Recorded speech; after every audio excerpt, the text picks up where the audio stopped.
Good evening. The Hawaii Kai Neighborhood Board is officially called to order. Welcome. My name is Roberta Mayer, and I represent Subdistrict 10, and I am the current chair of the Neighborhood Board. And I'm going to ask the other members of the board to introduce themselves, starting on my far right. Herb, would you start off? Good evening, everybody. Herb Schreiner, Subdistrict 6, which is the area that is still out of power. So yeah, it's about 3:45 in the morning. And I just called this at 10:35, but somebody said they checked and it may be all night. But they've been saying 2 hours, 1 hour, 2 hours. So not too happy tonight. Sorry, constituents. I am Dixon Park. I'm at large. Good evening, Elijah Lee, Subdistrict 5. Greg Knutson at large. Hi, Holly Lyons, District 2, Quapile. This is Jeffrey Jones. He's our neighborhood assistant from the Neighborhood Commission office, and he's here to assist us in our activities. Elsie?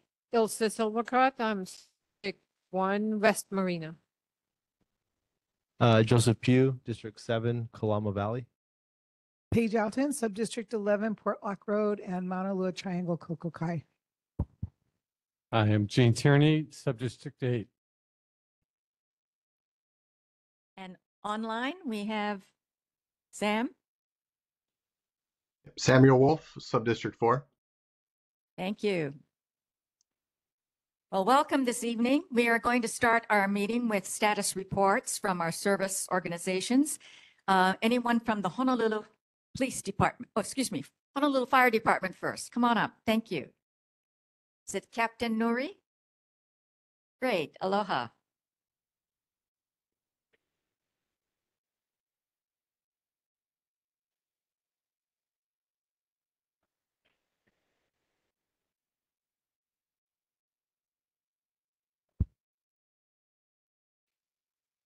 Concerns for wildland fire hazards.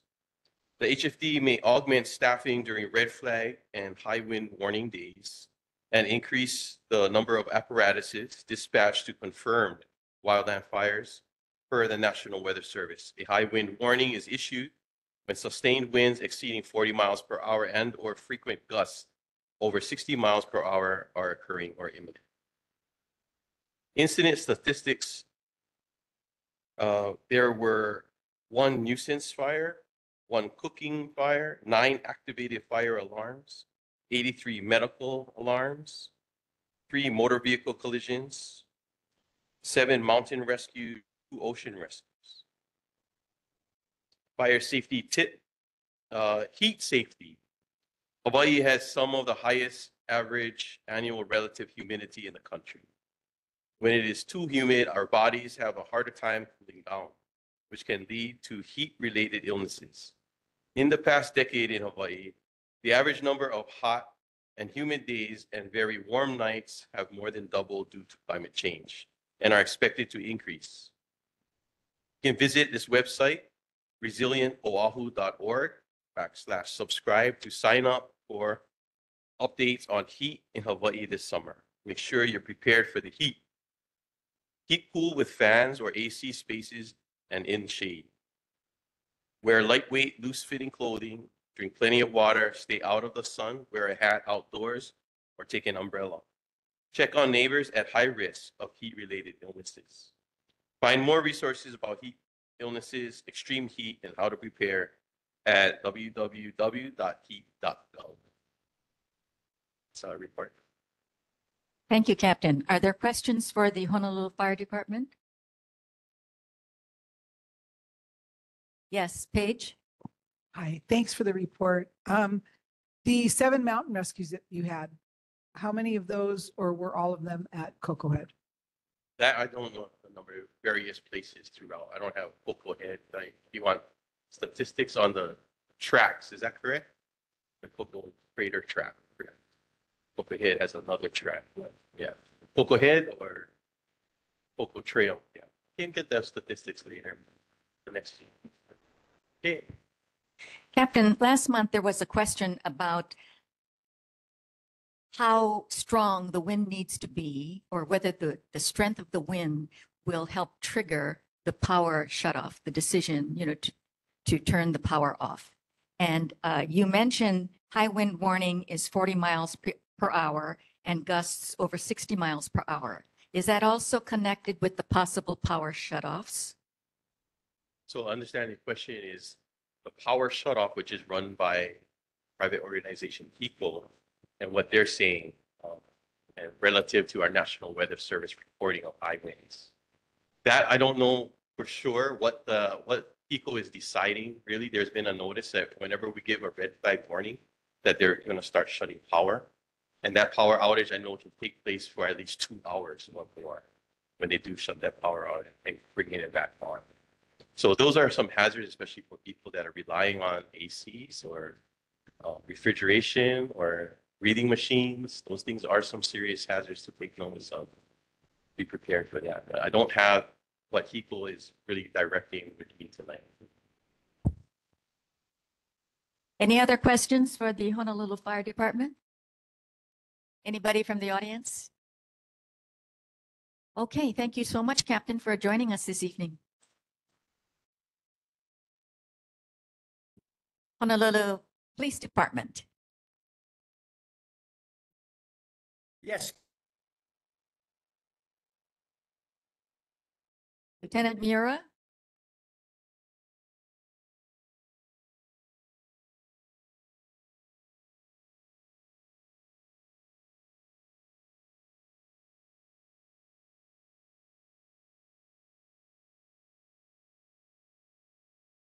Lieutenant Miura, we're not able to hear you.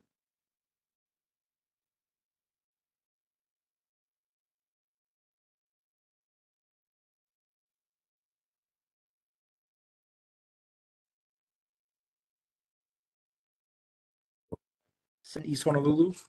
Can everybody? Yes, ma'am. Yes. You're everybody. Can you guys hear me I okay? can hear you now. Yes, Can thank you- you. We can hear you.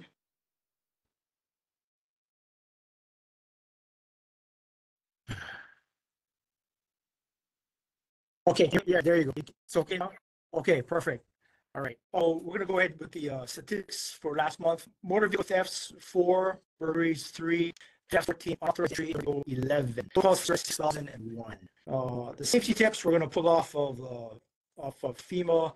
Basically, create a family emergency communication plan. Creating your family emergency communication plan starts with one simple question, and that question is, what if?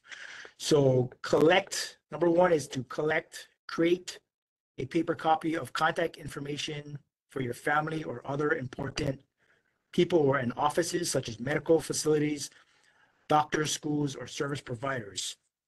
Number two is share. Make sure everyone carries a copy in his or her backpack, purse, or wallet. You should also post a copy in an essential location in your home, such as refrigerator or family bulletin board. And number three is practice. Have a regular household. Yes, your plan with your family and loved ones. Okay. And that's it I have for now. That's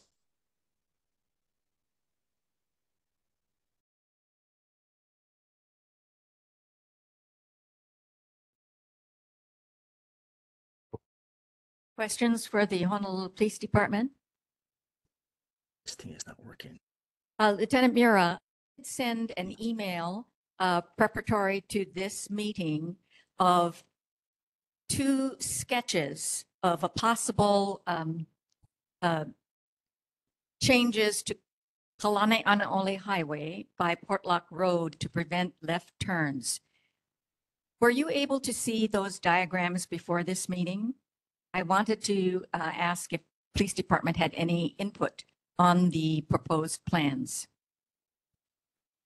No, ma'am, I did not see. I didn't see any sketches on that. You know what? I sent it to Lieutenant Nakamura and Major Lynch. Oh, okay. So yeah, Lieutenant Nakamura, he's opposite me. He might be off, so he might not check his email.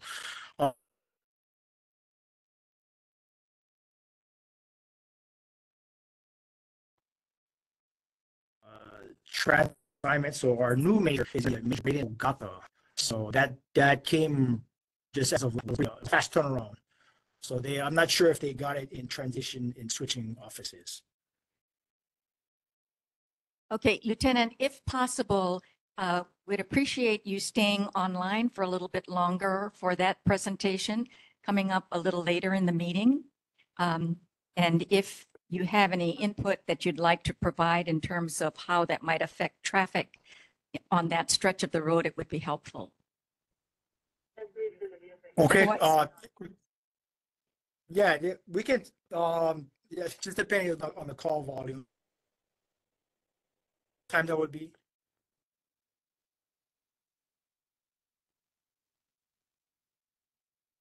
In about 45 minutes, about 8 o'clock. Okay, I'll stay, yeah, if I can, Or come back on later. Thank you so much. All right. okay, you're welcome. Oh, Holly has a question. Go ahead, Holly. Lieutenant, my question has been brought to me by someone in the community. There's a person who lives in their small SUV with two large German Shepherds.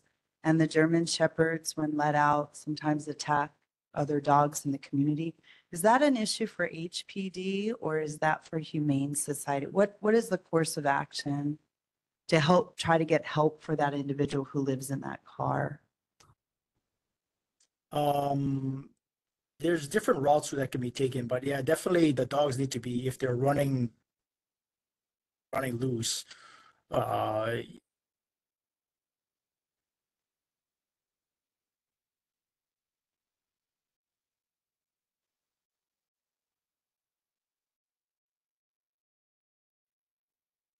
leash, they're on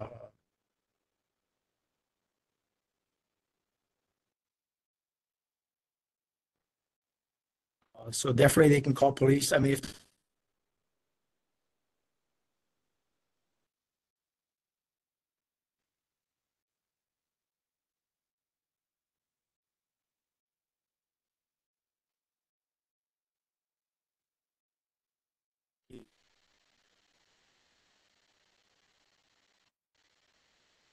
but for the immediate concern, if like the dog, they can call 911. Okay, Did so everyone- if the dog is running. 'cause Did we're that cutting come up. If across? the dog's running around off leash, 911 for the police, and if the dog is Boy. running around off leash or in danger, and if the dogs are in danger because they're living in the vehicle and then aggressive because that's the issue, that's Humane Society. Is that what you were saying?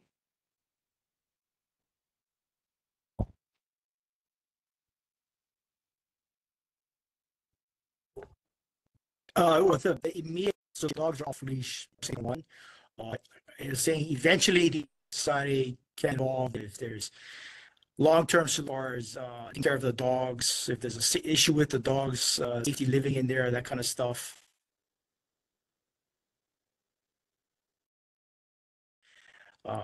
As far as the police department side, if the dogs are a danger,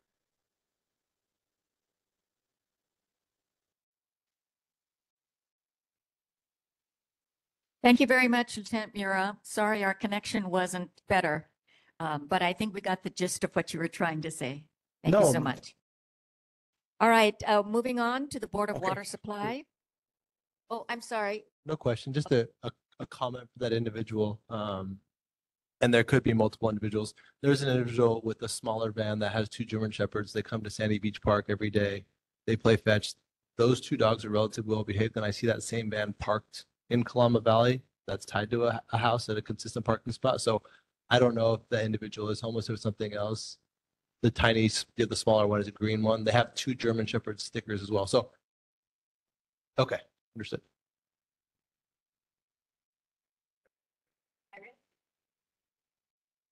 Hi, everyone. I'm Iris from the Board of Water Supply. I should give a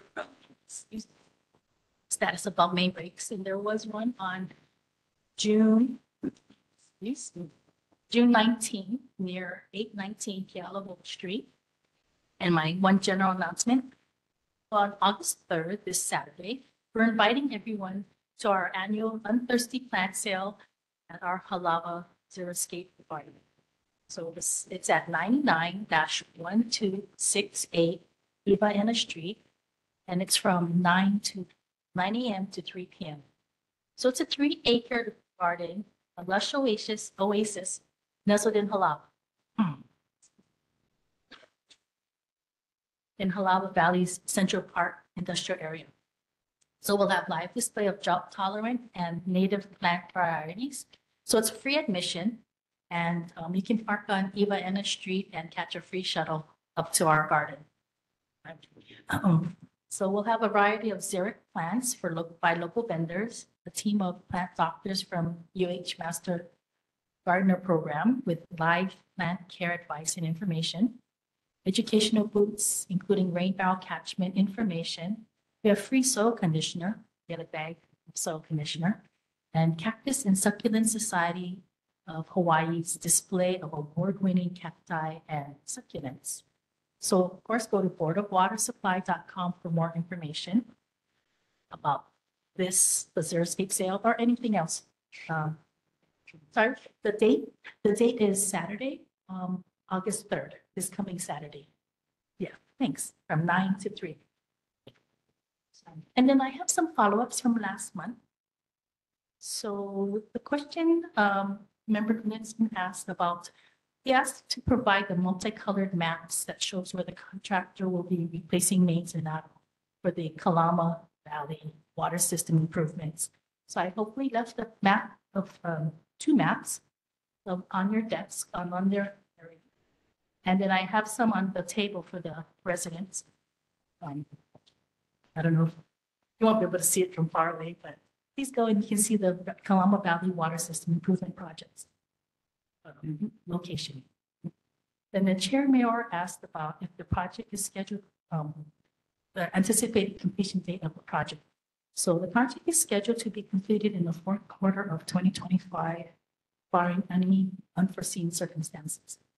And the other question is do we know where the contractor's staging area is? So they don't have the staging area yet. They will start with replacing service laterals and will park their equipment on the road under a street usage permit. So when the staging area is confirmed, we'll let the board know. That's it from my last month's follow-ups. Any other questions for the Board of Water Supply? Go ahead, Greg. Yeah, the project has begun. It started June 17th, got off to a bit of a slower start, but once they got going, they've made good progress. I would say they're about halfway up Kailaiku Street now on the lateral replacement. The bigger project would be the replacement of those 8 and 4-inch water mains, but they are. I mean, we have been waiting about 5 or 6 years, but now that they're going, they're making good progress and doing a good job. Good, I'm glad. Any other questions or comments for Iris? Thank you, Iris, for joining us tonight. Appreciate it. I don't see Principal Gu in the room, so I think that we're going to. Oh, we generally have Principal Gu talking about Kaiser Complex Schools, but I understand that we have some other people here from Kaiser High School that would like to share information. So please come on up and introduce yourselves.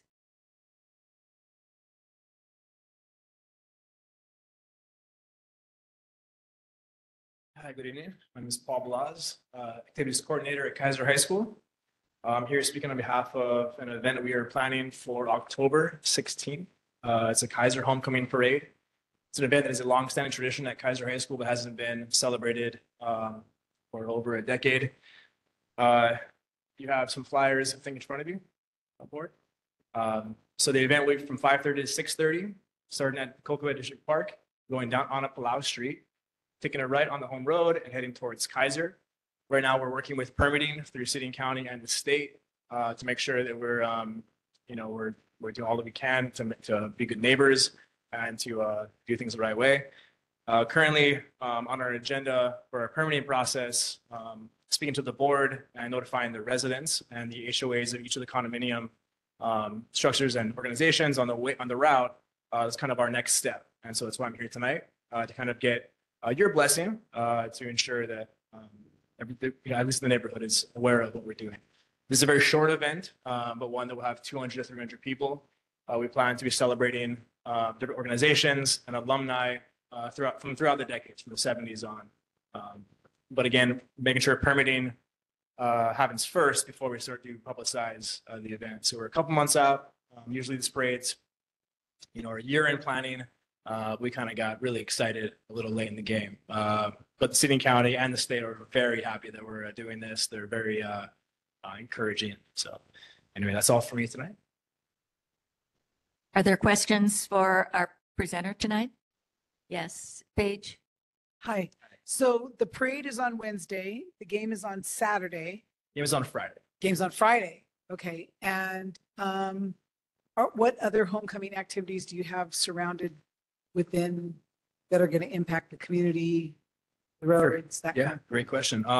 So last year was the first year that we brought back the Flaming K, and that was in the parking lot of Kaiser High School. Being that it is a 20-foot large Flaming K, like other schools do, I went door to door behind the fire station on that street to make sure all of the neighbors knew that there would be a giant K burning in the parking lot of Kaiser. Fire department also knew there's a certain procedures that I took to make sure that they were that they knew about it. Other than that week, the parade and the Flaming K, no other impact. Are you thinking, is Kaiser thinking at all about bringing back the carnival? Cannot speak to that. I'm not sure. I don't know. Yeah. Elizabeth? I just want to say thank you and just acknowledge Paul Balaz, the most awesome volunteers through Kaiser High School and through the great work that he does in educating our youth. So thank you. Appreciate it. Yes, Herb? I remember your little kid days. I heard a lot of good things about you at Kaiser. I just wanted to commend you for that. Thank you so much. Thank you. Sorry about the power. My parents live in that same area, and my dad was saying there's a lot of Yeah, power. Sorry about that. it sucks. But anyway, Thank you. Kaiser Carnival. We used to have a really good school carnival, and it brought a lot of spirit. Just gonna send encouragement your way. Instead of the highway, it should be at Kaiser. Yeah, do some research. Appreciate you guys. Thank you so much. Thank you for coming and sharing that information with us. We look forward to it. All right. Are there any community announcements? Board members first and members from the community? Board members, Elizabeth? Just want to remind everybody that every second Saturday, Havea Heiau and Kiavava Wetland is open to the public. You could come volunteer, or you could just come and have a look around and become familiar with this cultural heritage preserve, which is right off of Hawaii Kai Drive. And then I also want to mention, coming up now on August 10th, we have an amazing area cultural practitioner, Mahila Pierre. He's going to be doing a talk story in the Manalua Hale, and it's all about Niu, coconut. And he'll be talking about the ancient coconut grove there at Havea Heiau, but then also talking about the relevance of culture, as well as different parts of the Niu that, and he'll be doing some demonstrations relating to it also. But just encourage everybody to come on out. There are flyers in the back. Thank you. Other community announcements, members of the audience, anybody? All right, I do have a couple of announcements for the community. First, I'd like to announce that the city has, or the state has released $2.5 million for the Kaiser Performing Arts Center planning and design. So hopefully that project will be initiated very soon. Secondly, I am looking for a volunteer to participate with the Department of Environmental Services and the Department of Facility Maintenance, because there will be a potentially new stormwater fee to be assessed of residents. And they are looking for community input on water quality improvements that they're looking to make to the infrastructure. And this is a opportunity for neighborhood boards to participate in the discussion before any decisions are made about rate increases. Is there a volunteer? Jean, you'd be interested? Wonderful. Thank you. I'll give you more information on that. And you can report back to us if there's information available. Also, I would like you to know, since we did support the watershed management plan for East Honolulu, that final plan is making its way through the city council for approval. And there will be a public notice, a public meeting for the draft plan. And that is scheduled for September 18 at 5:30 at Cocoa Head Elementary School. I'll probably make that announcement again in August so that as it gets closer to that date. Okay, if there are no other community announcements, we're going to be moving on to our annual election of officers. And we are going to be electing a chair, a vice chair, and a secretary. Now, these terms last for a year. And every year, we hold an annual election of officers. Okay, so this has nothing to do with a member's term on the board. This is just for the 3 elected officers that we elect annually. I'm going to ask Jeffrey to conduct the election for chair. Jeffrey? Okay, so just to run over how this goes, if anyone wants to get on and nominate a board member to be the chair for the remainder of this year. Again, that year is July 30th, 2024 to June 30th, 2025. Please jump on the mic. It will do a roll call vote of that person. And again, that person has to receive the quorum vote of 8 to become the chair. And the same goes for vice chair and secretary. So pending any for chair, Member Schreiner? I nominate Roberta, Mayor. Okay, so I have a nomination for the current chair, Chair Mayor. Is there any other nominations? Oh, there's a second. Is there any other nominations? Seeing none.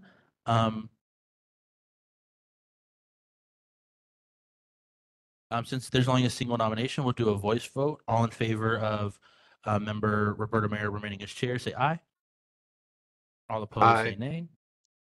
Sam. All opposed, say nay. Any abstentions? All right, it carries. Chair Mayer will remain the chair for the remainder of the term. Board members, I want to thank you for your confidence in me.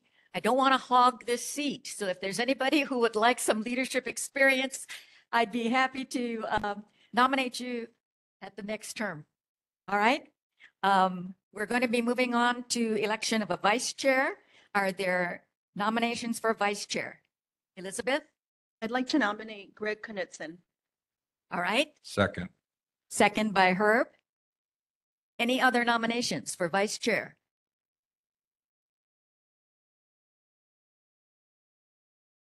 No other nominations? Then I'm going to entertain a voice vote for vice chair. Nominated is Greg Knutson for vice chair. All those in favor, please say aye. Aye.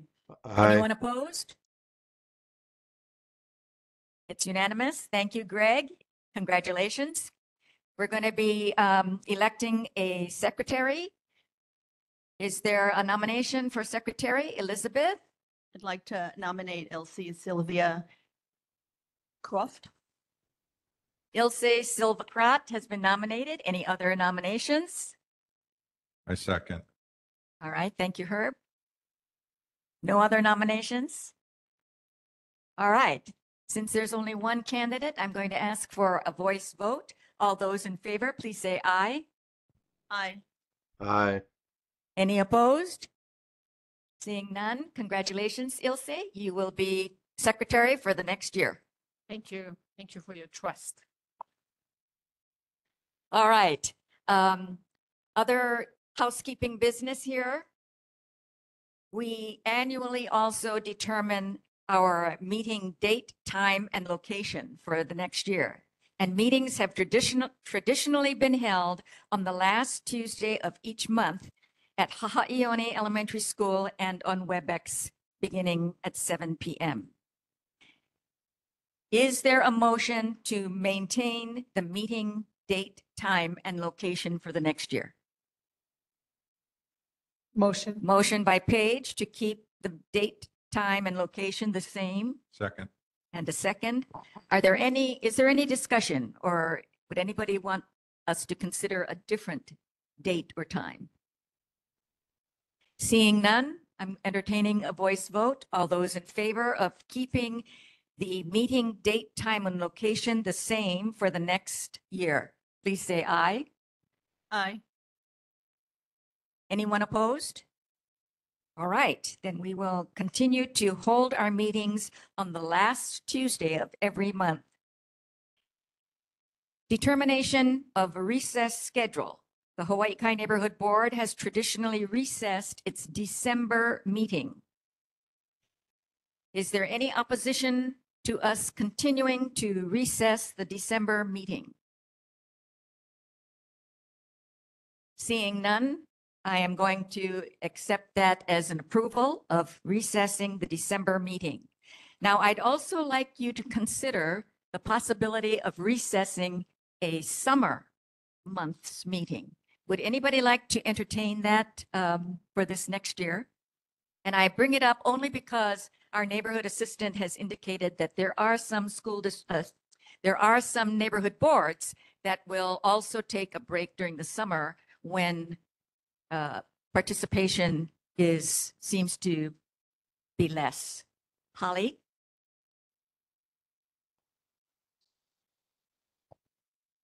Can I make a motion to recess during the summer, one of the summer months? Do you have a month in mind? August. Okay. August has been proposed as, yes, not for this year, but for the following year. No.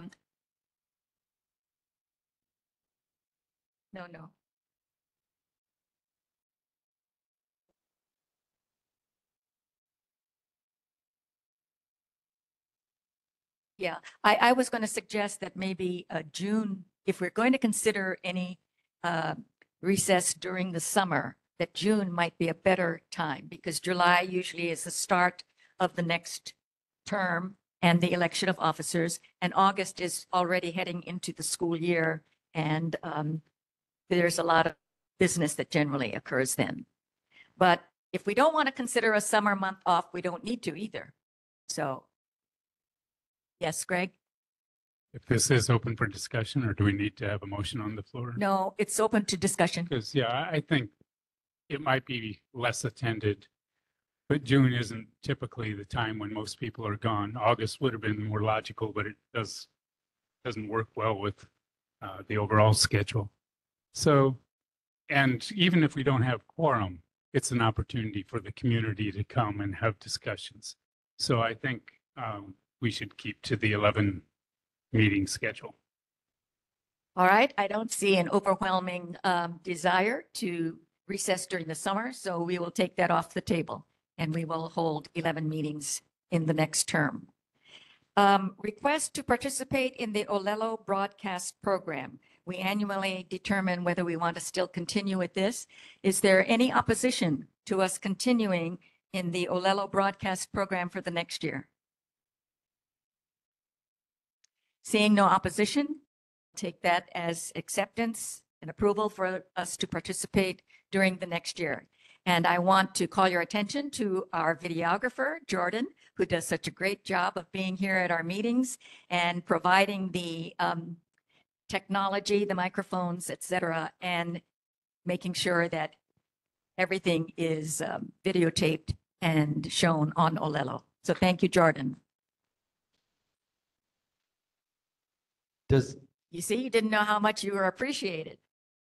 Does Olelo capture the viewership numbers? Like if we're watched by 3 people or 300? Okay. I don't think they capture those numbers. All right. Yes, Greg. For completing our start of the year business. I would like to thank Elizabeth Riley for serving, what, 14 years as vice chair or so. It's been a long time. So I appreciate that. Thank you, Elizabeth. And Elizabeth is not off the hook. She's going to be participating in a lot of things this anyway. All right. Moving on our agenda, are there any public generated issues that the community would like to bring to our attention that may not be on our agenda, but that the community thinks perhaps should be on a future agenda? All right, seeing none, we're going to be moving on to our presentations. And first on our agenda is Livable Hawaii Kai Hui Kaiwi Coalition Community Stewardship Program and Hiking Opportunities. And our presenter, Kendrick Chang, who is a board member of the Livable Hawaii Kai Hui. Hello, Kendrick. Welcome. Hey, good evening, Chair, Mayor, members of the neighborhood board, members of the community, and folks who are with us online this evening. I'm Kendrick Chang. I'm a board director with Livable Hawaii Kai Hui. And this year in 2024, Livable Hawaii Kai Hui is celebrating its 20th anniversary as a nonprofit stewarding the integrity of the East Honolulu Sustainable Communities Plan. And I would say that within that 20-year span, we now are the steward of 500 acres of land in this entire East Honolulu area. And we started with Haweaheau Keawaha Wetland Complex in 2014. But what we're talking about here this evening with my presentation and brief update is regarding the Kawiamauka lands, which we all together work to preserve and protect. And that was successfully purchased in 2017 in partnership with the Trust for Public Land and the City and County of Honolulu and the state of Hawaii through their legacy lands and with the county, their Clean Water Natural Lands program. And the last bit of that was a $500,000 campaign, which some of you here on this board participated and actively got involved back in 2015. So now moving forward to 2024, we're just here tonight to just provide a brief update on our current activities with the Kawiamauka lands. And for those who are not intimately familiar, the Kawiamauka lands is 2 parcels, about 182 acres, starting at the end of Mokuhano Street in Kalama Valley, goes all the way up to the other side above Sea Life Park and behind the Hawaii Kai Golf Course. And within that, we are fortunate now to be in our 7th year as the landowner and steward. And last year we received a GIA grant from the City and County of Honolulu. And through that GIA grant, we are now opening up stewardship opportunities for our Kawiamauka lands. And the reason why I'm here this evening is provide the update that part of that plan does include putting together and installing an access gate right at the trailhead at the end of Mokuhano Street. As we are a small 501c3 nonprofit, and since we took stewardship of the land, the entryway at the end of Mokuhano Street has had issues in the past years, whether it's certain homeless residing in the trailhead and other issues. And we want to respect the support of the immediate neighbors in that area right by our trailhead. So we are going to be installing a gate. We are in the process of obtaining permits and selecting a vendor, and that is through the GIA grant we received in 2023. And with that installation of the gate, we hope to actually, in fact, open up the lands more to those in the community. And back in 2018, we started an annual hike event, Kawi Explorations, and we will be doing that again this year in 2024. The date for 2024 is November 16 and 17, and that's the Saturday, Sunday weekend. And that's the weekend before the Kawi Coast Run and Walk. And with that explorations, we have since allowed those who have participated in the exploration hikes to not only become hike guides, but also to explore the lands on their own with the permission from us and their active participation. So that is part of this increase in terms of stewardship opportunities for the Kawiamauka lands. And then also wanted to share that we are also kind of started to implement open community work days. It just started a few months ago, every Wednesday afternoon and every Sunday afternoon for a few hours. And this is a part of kind of our work in terms of revitalizing our trailhead and the immediate entranceway to the Kubi-Malka land. So that includes restoration and planting of native trees and other vegetation. So if you're all intimately familiar with the work we have done with the Havea Kewa Wetland Complex, we're hoping to kind of replicate that here with the Kubi-Malka land. So that is basically all in terms of the increased stewardship opportunities that we are looking to pursue. And for those who want to get more information, we have a website, lhkh.org. Folks can also email us at directors@hawaiikaihui.org. And our organization's cell phone number is 808-864-8081. And basically, that's really the presentation for this evening, was just to provide an update to neighborhood board and members of the community of the current work and stewardship we are doing at the Kubi-Malka lands. Are there any questions for our presenter, Kendrick Chang? Yes, Paige? Hi, Kendrick. Thank you for that report. It's amazing what you guys are doing. I'm in awe of everything that Elizabeth and Hawaii Kaihui have done over the last 20 years. It's unprecedented and very appreciated. Know that. Question for you regarding the trail at the back of Mokuhano. Now, is that an actual trail for a hike, or is it sort of forging once you get through the gate, per se?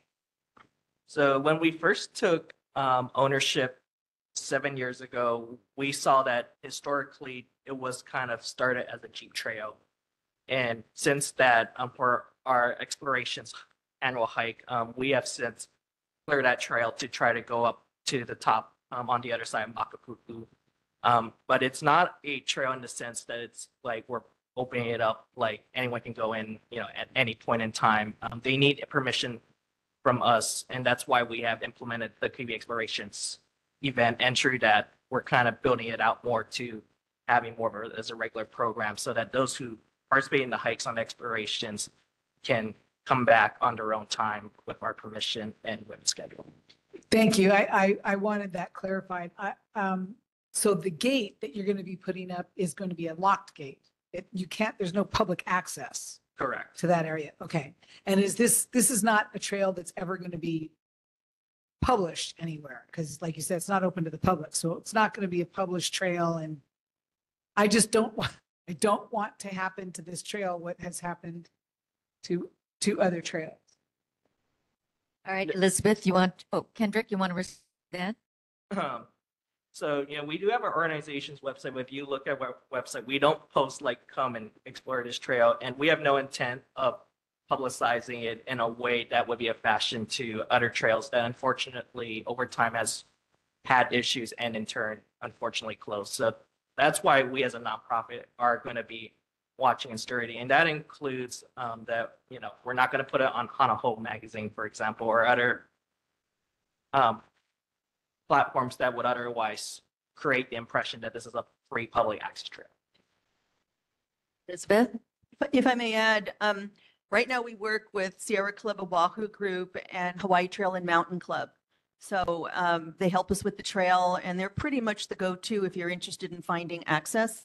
Now, Hawaii Trail and Mountain Club and Sierra Club Oahu Group both have policies that we also have, which would be when you're up there on the trail, there's no social media posting for that very reason, not to drive folks to try and find these areas, because we have a responsibility to the Kalama Valley residents, particularly Mokuhanu area.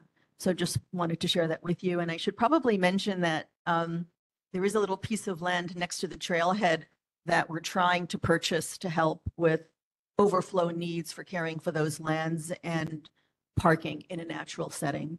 So just FYI on that. Thank you. Any other comments or questions for Kendrick?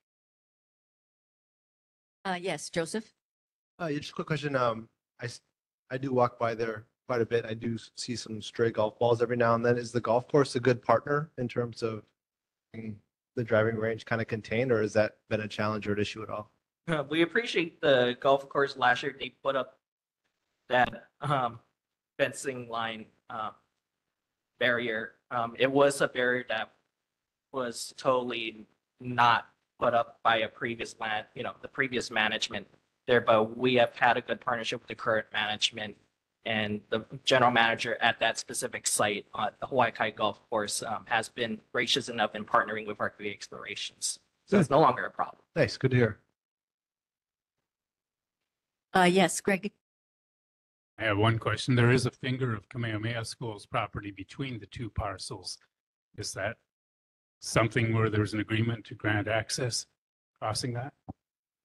So for our organization, we do have a right of entry between the parcel 1 and parcel 2 with Kamehameha Schools, and that as part of that right of entry kind of means that we have the responsibility in making sure we are accountable with who is hiking on our trail, who is accessing, and that just goes back to our access gate. But when it comes to access, for those we let in, it's those who have every intent to behave responsibly. There's also some Hawaiian Electric telephone poles on the property. Are you getting any kind of compensation for that? No, we're Because I think they were agreeable to doing that 7 or 8 years ago, whenever, but they were waiting for the title to transfer. Elizabeth? Thank you for that, Greg. I appreciate it. I want to mention that Kendrick will probably come back later, probably next year sometime, because we are working with Townscape, who's working on a management plan, and we're working with Noha Papa, who's doing some cultural work for us from an archaeological approach. And we already did a flora and fauna study of the lands. And we're real excited because there's some wonderful native vegetation that's growing in the wild and thriving really well. So that'll be a PowerPoint presentation later, probably next year when we have more information to share with everybody. If you don't make it out there, of course, to go see it out there on the trail. Thank you. Kendrick, after the November 17th, 18th open expeditions hiking, could you come back and tell us how many people participated? We can certainly provide an update afterwards. In the past years, we've had around a few hundred participants per day. That's great. Great. Okay. Herb, you had a question? This is on another note. I appreciate all the hard work you're doing. When are you going to run for senator so that we can get somebody out here that's going to work for us? I'm enjoying the work I'm doing as board director for the Hawaii Kailua.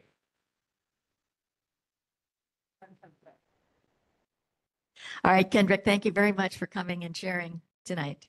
Have a good evening, everyone. Thank you. Next on our agenda is a draft plan to reduce illegal left turns from Kalani Anaole Highway into and out of Portlock Road. Our presenter is Brian Kimura from the Hawaii Department of Transportation. Brian, are you online with us?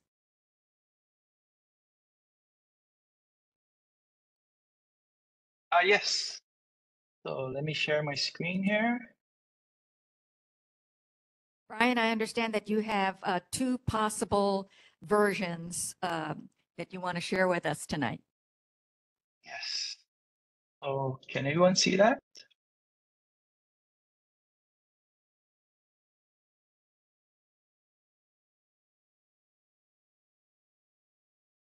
All right, we can see it. Okay, so the concern was illegal left turns in and out of Portlock Road. So existing conditions is one way to see the existing conditions. So as you can see, there is a gap in the striping. There's the stop bar that's more parallel to Kalaniʻole Highway. There are 2 existing no left turns signs on the corner. And I guess another concern that came up in the last meeting was the driveway on the opposite side of Portlock Road. So last month we presented a alternative or option that put delineators on the center line, but they were concerned about restricting access to that driveway on the Mauka side of Kalaniʻole Highway. So we removed some delineators that would still yet provide access. We moved the striping up to the crosswalk to kind of make it more not like an intersection. And at the same time, since we moved the delineators from this side to allow the access on the Malka side, we kind of put a curbing delineator curbing in and kind of reset the stop bar to be more of a right turn out of Portlock instead of looking like they're just kind of perpendicular to Colonial Highway. So that was one option that was modified from last month's meeting. And then the second option that we did was what we presented previously.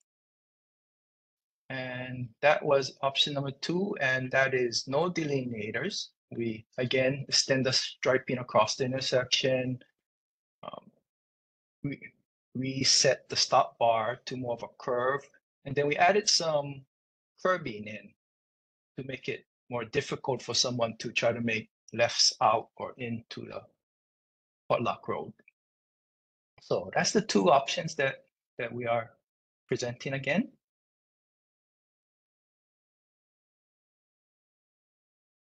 So any Okay, does feedback? everybody understand what the proposed changes are? Are there questions for Brian? Yes, Paige? Brian, thank you for your report. However, I have no clue what you're talking about. I can't see the differences between option 1 and option 2, and I live on this road. Okay, so And option 1. Option 1, you want to put things in the middle of the road, and option 2, you don't, right? Yes, yes. So you Okay, have well, why these can't you just poles show in the that? middle. So, Yeah, these dots are poles, flexible delineators. And then since we had to take away some, we kind of added some curbing. blowing it up doesn't help though. It does help, but also he has a cursor there. Can you see his cursor? Yes. Yeah. So here's the delineators. There's 5 of them that will go up in the center line. And then I mean, over those here, signs, you're going to put those big sign things in the middle of the road. no, they're similar to the one where Roy's is. You seen what it has by Roy's? I think those are the poles, the upright The poles. poles. Oh, stanchion things. Yes. Okay. Sorry, I didn't know what a delineator was. Okay, so you're going to put those, how far are you going to put those? So we're looking at this. See how it is right in front of the in. So we're putting 5 of them. 5 of them. How far apart? It's about 20 feet. No, there. You no. put one every 20 feet? Yes. A car can get through 2 of them. If you put one every 20 feet, you're only putting 5 of them. That doesn't make any sense. I think it's 10 feet. Take that back. I think it's 10 feet. Wait, let me see this. I'm sorry. Yeah, they're 10 feet. How far apart are they by Roy's?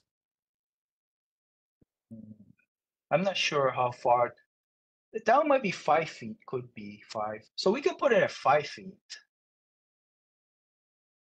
So you're going to put them every 5 feet for 25 feet. Yes, we can do that. And that's going to stop people from making left turns onto the highway. Well, I think it will reduce it. I don't think you can stop anybody completely from making it.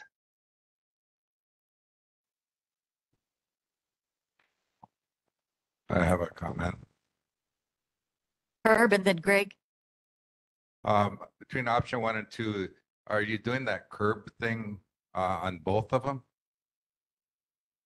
So the option 1, only half of it, because the delineators kind of block one side, and then so we didn't think we needed to put the curbing on both sides. So this only on one side where it's more open. So you can see it, the little curbs over here. So when you go to option 2, we put it on both sides of the island.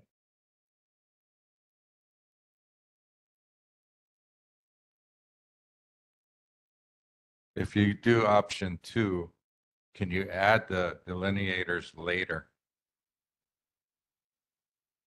Yes, we can.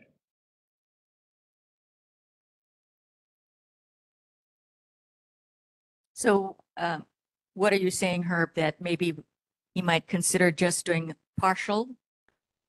He's saying like a little curbing to kind of make it look like it's a The berm. divider. Raising the berm. Yeah.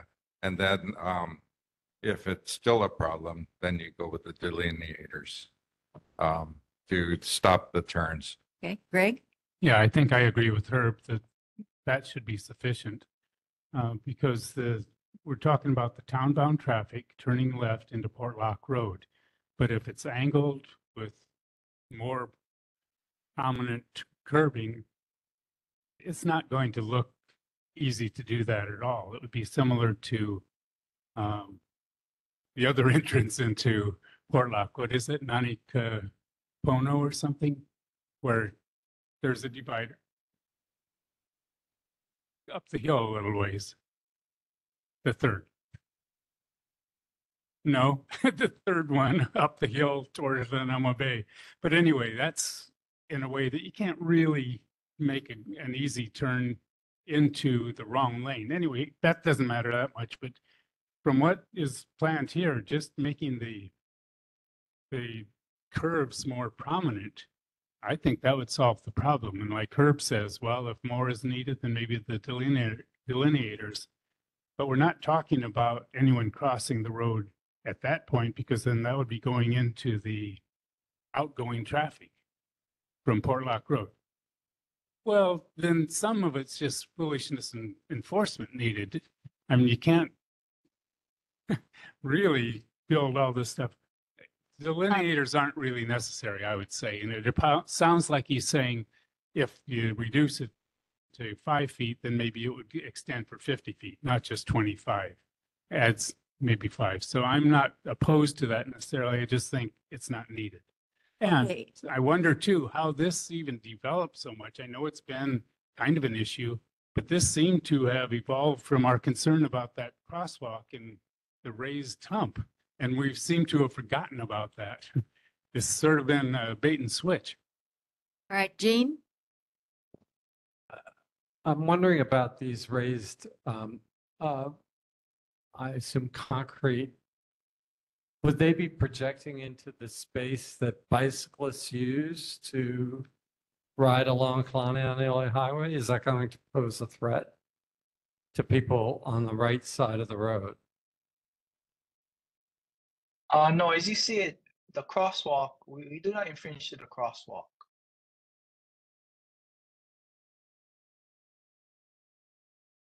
No, he's not talking about the crosswalk. He's talking about the side of the road. Will it interfere with the bicyclists? The crosswalk is already hampered, and that side of the road, the two sides of the road are because of that speed hump. That's already impacting the bicyclists. So the question Jean is asking is this situation with the curbing going to impact the bicyclists on the Mackay side of the road? No, it will not. If you look at where the little humps in, it's before the crosswalk and before the start of the island. So it will not go into the crosswalk that goes across Port Lock Road. So it will not impact it. Okay. Just to clarify, if I may, Roberta. Go ahead. The crosswalk you're referring to is the one that runs along Kalaniani, not across. Correct. Okay. And so it looks like that really isn't going to stop people from making a left turn in any way, shape, or form. This doesn't seem like a worthwhile effort, in my view. I'd like to remind everybody that there's not going to be any sure-proof way of keeping people from breaking the law. We will try to mitigate the situation as much as possible, but there will be people who will try to circumvent whatever we do or try to do. So, Brian, I think I like the option 2 with the curbing, and maybe just trying the curved curbing first and not worry about the delineators unless there is a need to put in more mitigation efforts. Any other comments from the board members? What do you think? Yeah. Yes, Paige? Brian, would it be possible for you to eliminate 95% of this picture and just bring us a picture, a mock-up of what it's going to look like before you do it? Just that area, just the curbing area right there at the entrance to Wait, Port let me Lock? see. Let me see if I can just blow it up here. Well, okay. Let me see. That doesn't help me because I'm looking at it. I have it in front of me and I'm looking at it and I still am very confused by exactly where everything's going to be. You say it's not going to impact the road and it's not going to impact bicyclists, which means it's going to stop at Port Lock Road.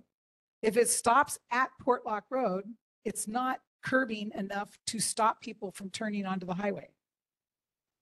So That is correct. So whatever we do here is not going to eliminate it. It may reduce some, but if you really want to make the turn, nothing's going to prevent people from making the turn. okay, I guess, I don't know. I still kind of don't understand what you're talking about. You're talking about that you're going to do something, but what you're going to do isn't going to work. So why are you going to do it? Brian, can you blow up just that section where see. Port Lock intersects with Kalani'anaole? Kalani'anaole. Yes, I'm trying to see if I can do that.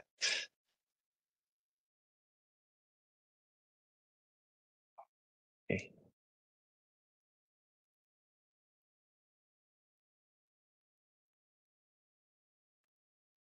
Chelsea?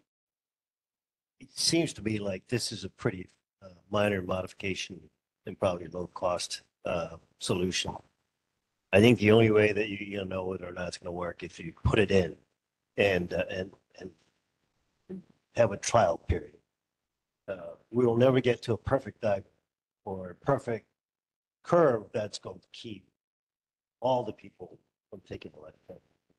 I'm not asking for that, Chelsea, but you don't live there and you haven't been living there for 60 years dealing with it. I have. So I know more about this than anybody on this board.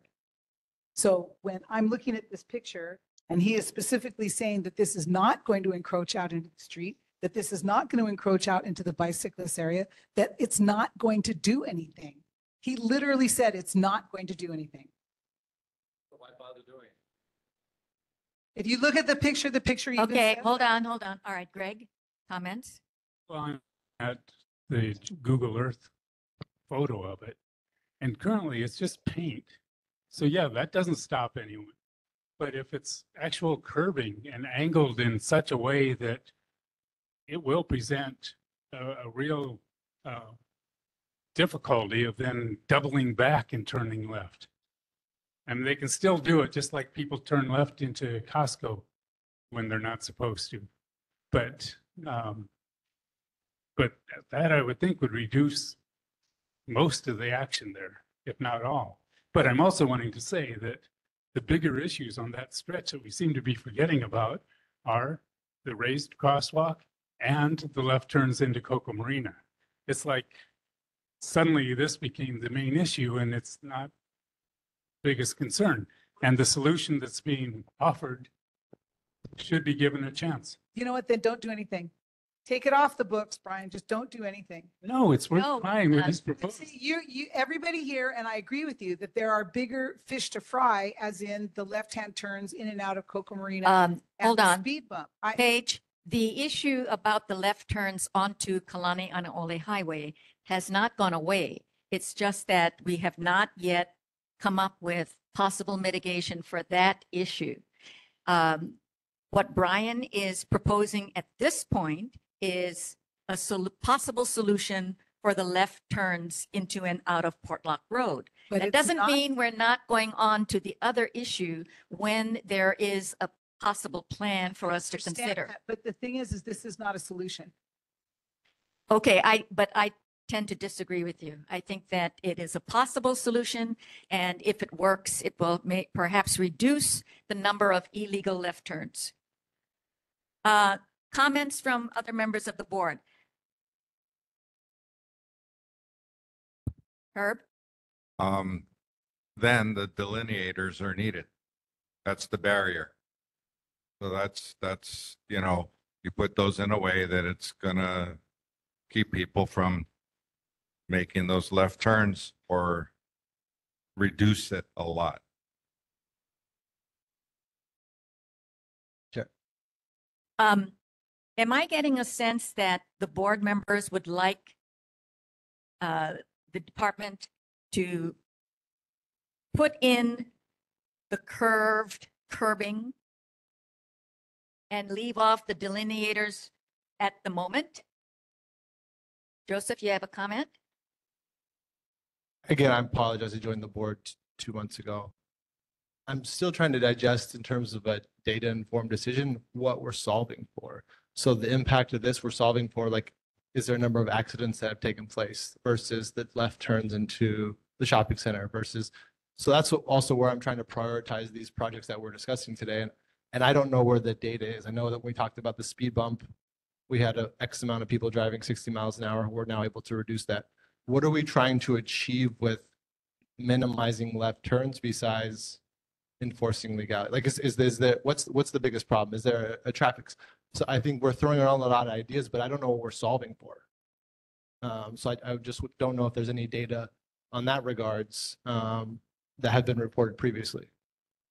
Herb? It started in, actually Paige brought it up, when they put the speed bump, it's now going to make an issue more with the cars turning and confusing people. And she's shaking her head no.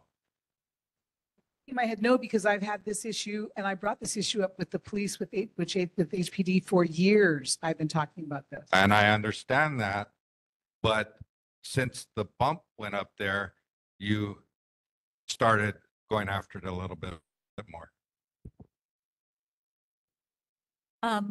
Brian, correct me if I'm wrong, but I understood that you were going to be coming back with a proposal about the left turns out of the shopping center as well later in the future. But that this particular proposal is just to address the illegal left turns into and out of Fort Lock Road. Is that correct? That is correct. So we are working on a proposal for the Coco Marina driveways.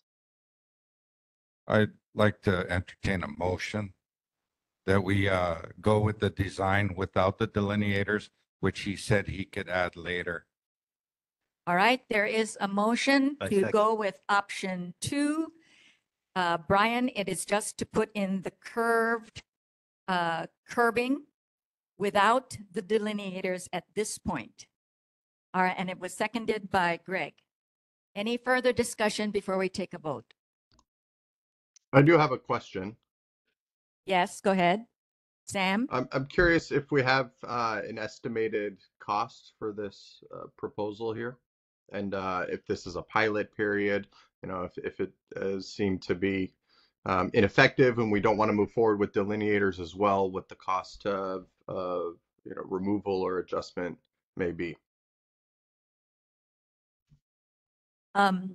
Brian, do you have any cost estimates for the curbing and the delineators? And first, Sam, I wanted to say that I'm not sure that we would want to eliminate the curbing, the curved curbing. The issue was whether we wanted to add delineators if the curved curbing was not sufficient. So Brian, do you have cost estimates of for the curbing and the delineators?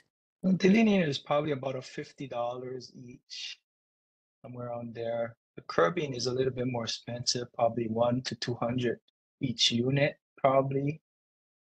So you're probably talking 1, 2, 3, 4, 5, 6, 7 times. So it might be about $1,400 for the curbing, and if you put 5 up, $250 for the delineators, somewhere around there. Okay, Sam, does that answer your question? Yeah, seems like a worthwhile investment at that price point. All right, So we thank have you a for your time, motion. Brian, and your presence. All right, we have a motion on the floor. Do you want to do a voice vote or a roll call? Or roll call? All right, I'm going to ask Jeffrey to call the roll. And so the motion is to approve option 2, which is the curved curbing without the delineators at this point in time. Okay, so I'm going on the list that I have. Member Tierney? Tierney? No. And again, before I finish the roll call, this does have to receive a vote of 8 of support to go through. Member Alton? Member Che? Member Che? Yes. Member Pugh? Member Knudsen? Yes. Member Lee? Yes. Member Lyons? Yes. Chair Mayor? Member Riley? Yes. Member Shriner? Yes. Member Silvercroft? Yes. Member Wolf online? Yes. And Member Park? Yes. The motion carries. Okay, Brian, the board likes your option 2 proposal of the curved curbing without the delineators at this point. Thank you very much for sharing that with us. And let me know when you'll be ready to share any possible solutions about the left turns out of the Coco Marina Shopping Center. Okay? Will do. Yes, Jean? Question. Is there a way to follow up and evaluate the effectiveness of the curbing once it's been installed? Brian, did you hear that question from Member Tierney? We can try to, but it's a little difficult as far as we previously stated. When we've been out there, we haven't been noticing any illegal left turns, but obviously there is. So I'm not sure how we can monitor that. Seems like it might be a little bit resource for us to stay out there and just watch traffic. Perhaps the community might be able to help provide some input on the effectiveness of the curbing. And Brian, could you give us an update as to when the project might get started so that we'd be able to let the community know? Okay? Yes, we'll let you know when the installation will be scheduled. All right. Thank you very much for coming tonight and sharing that. Our next presentation is the expansion of Mauna Lua Bay Artificial Reef Site. Our presenter tonight is Jake Richard, aquatic biologist from the Department of Land and Natural Resources, the Division of Aquatic Resources, DAR. Welcome, Jake. Thank you, board. I have.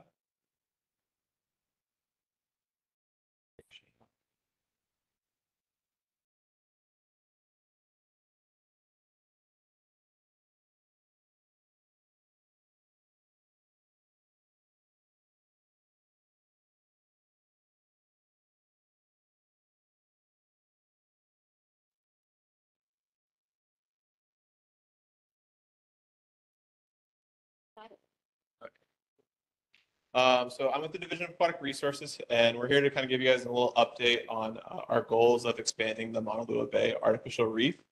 And we have some kind of background and kind of our future goals. So I don't know if you guys know, but there is an artificial reef already out there. It was created in 1961. It's actually one of the oldest artificial reefs in the country. It's about 1.5 to 2 miles offshore from Waialae Beach Park or the Kahala Hotel, and it's in about 70 to 117 feet of water, averages at about 80 to 90 feet. And it's approximately 74 acres, and it's delineated in that, that yellow box right there. This map right here kind of shows more of that depth contouring. That top line is inshore, and that's about 60 feet.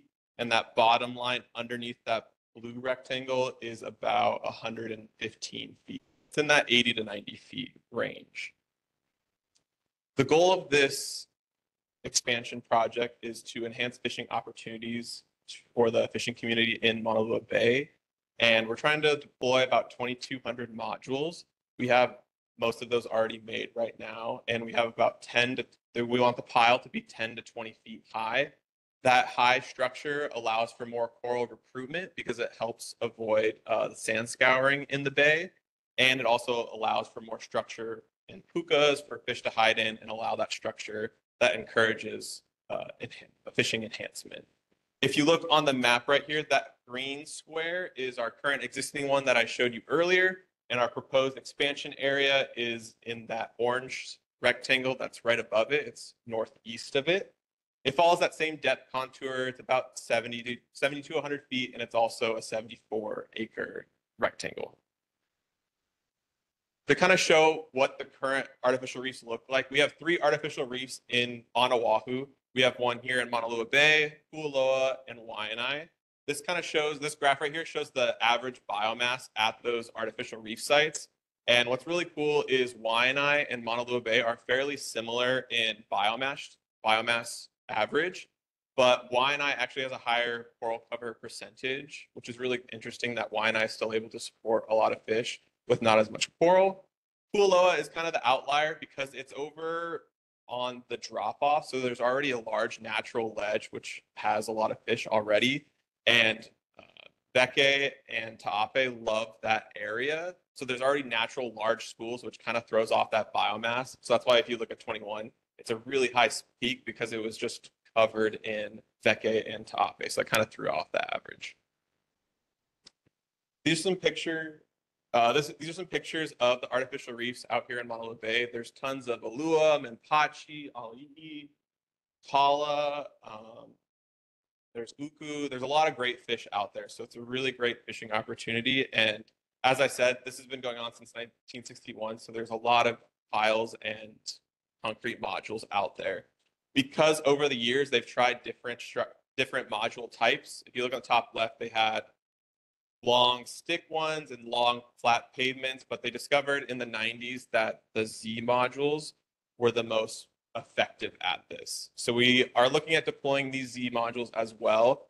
They are donated, they're made from donated concrete. So we get donated concrete and we pour them in the mold, and that's how we are able to fund this project with donations. We use about 0.7 feet of concrete for the Z modules. And then we also have these cube modules that are 4x4x4, and they have a hole in the middle of them. So that allows for aluas and stuff to swim through. But the logic is to put all the cubes down first, and then to create those kind of holes. And then you put the Z modules on top. And the Z modules are about 8 feet long, 4 feet wide, and they have 1 foot caps that create that Z structure. We are trying to implement some new technology. So this is kind of a beta run with us. We've honed this skill and method a little bit from this photo. But what we do is it's called structure from motion, but we're creating 3D images by stitching a bunch of photos together, and that creates these orthomosaics, and that allows us to track benthic change over time. So this is kind of our timeline for the artificial reef expansion. We are doing some neighborhood board meetings and talking to fisher hui's kind of in the summer months. We are currently going through the permitting process. There's a lot of permits to go through. We're hoping to get them granted to us in September or November, but that is a sliding scale because those are based off of when the permits are awarded to us. We are looking at doing some field work and baseline surveys at the beginning of 2025 in January and March. And those baselines will help us to map out what is there before deployment. And then after deployment, we can track that change over time. We're looking at doing deployment sometime in the summer of 2025, and we'll do follow-up field work and monitoring after deployment.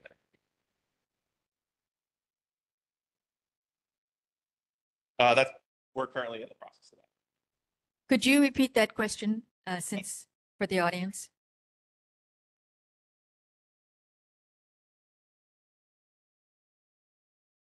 Oh, sorry. Yeah. So the question was whether the environmental impact statement has been done. So your comment? And we're still working through that right now. That's part of the permitting process. So the first permit that we've submitted so far is our historical preservation. The park should be. So that's the first permit that we've submitted, and we're waiting for that to be approved. And then we start the EIS and EA through the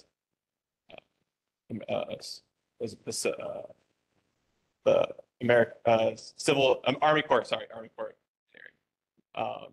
So that will start the whole environmental process. Lisa, we can't hear your question and the people online. So could you come up to the So the question was if there was an environmental impact statement done in 1961, and to my knowledge, I don't know. They did not since. So we talked to some of the Fisher Hueys, and some of the feedback they've given us was to protect some of the fishing. There's some really good taco and Navetta grounds out there. So with those baseline surveys, what we're going to do is we're going to try to do presence and absence and biomass surveys to see if we catch any taco or Navetta, and we'll try to avoid those areas for deployment because we want to take those fishers' worries into account. We're also looking at exploring kind of a citizen science and partnering with fishers to help collect catch per unit effort, or CPUE, and that allows them to go out, fish those areas that we're looking at dropping, seeing what they catch, and that will help us also see what's in that area and what resources are in that environment. This is also kind of a good pitch for another project that we have at DAR. It's the Reef Habitat Plan, and it's for fishers by fishers.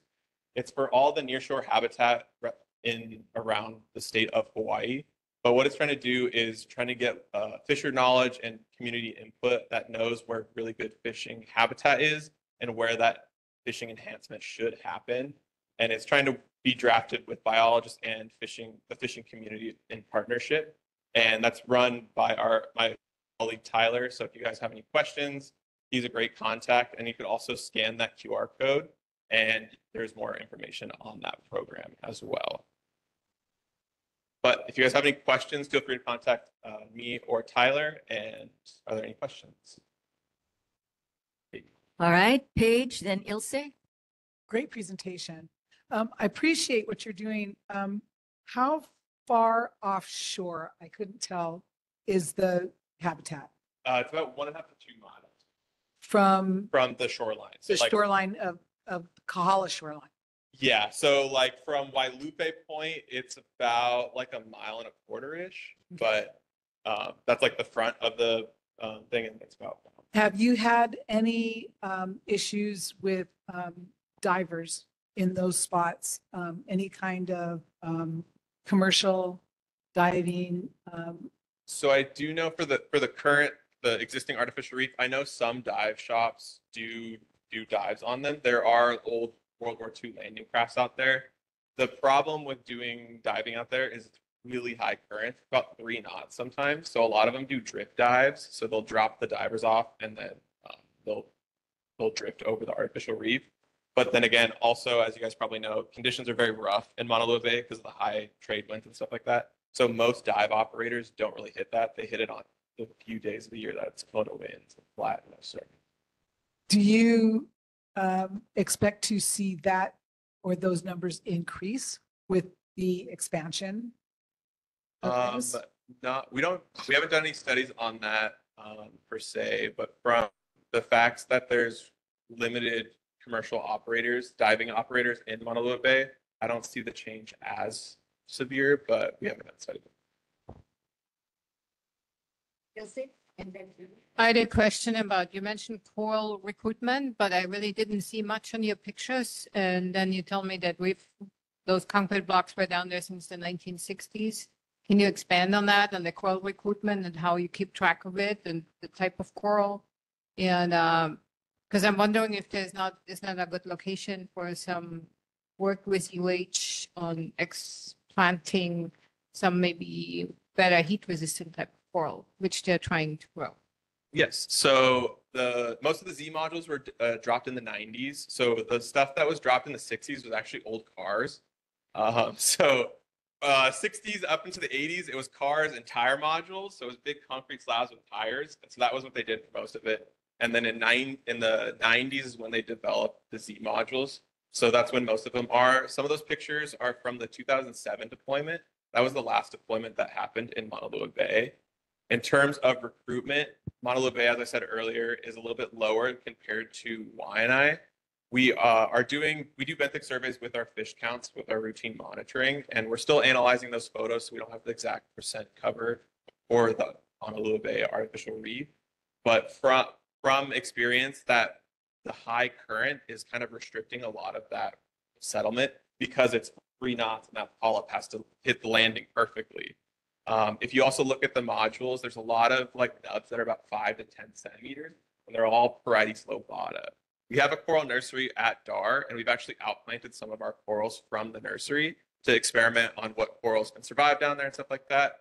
We discovered that our Parietes lobata, which kind of makes sense that that's the natural stuff around, was surviving and actually was growing really well.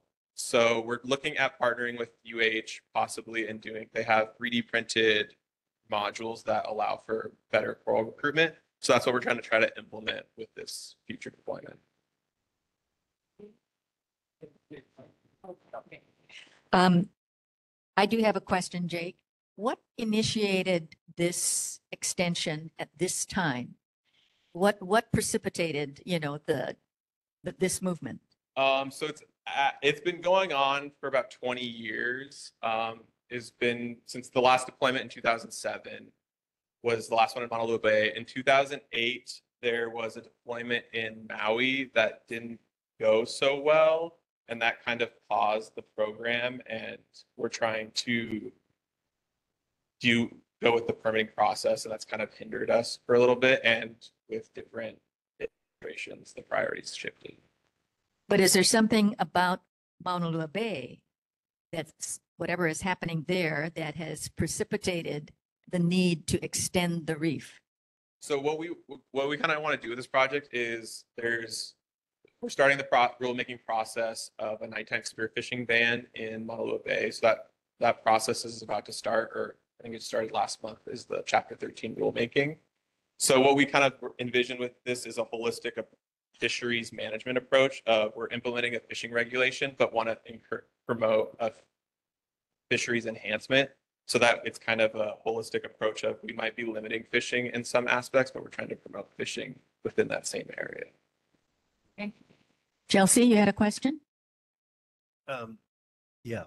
So you had mentioned that you track this reef that's already it's been out there since 1961.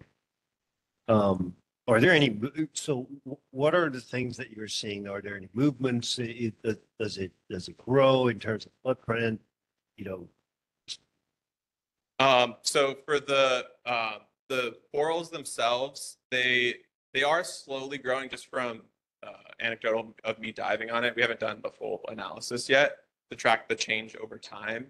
But generally, which is kind of interesting is, so as I mentioned earlier, almost all of the lobata is about 10 centimeters high, and they all stop. It's really interesting.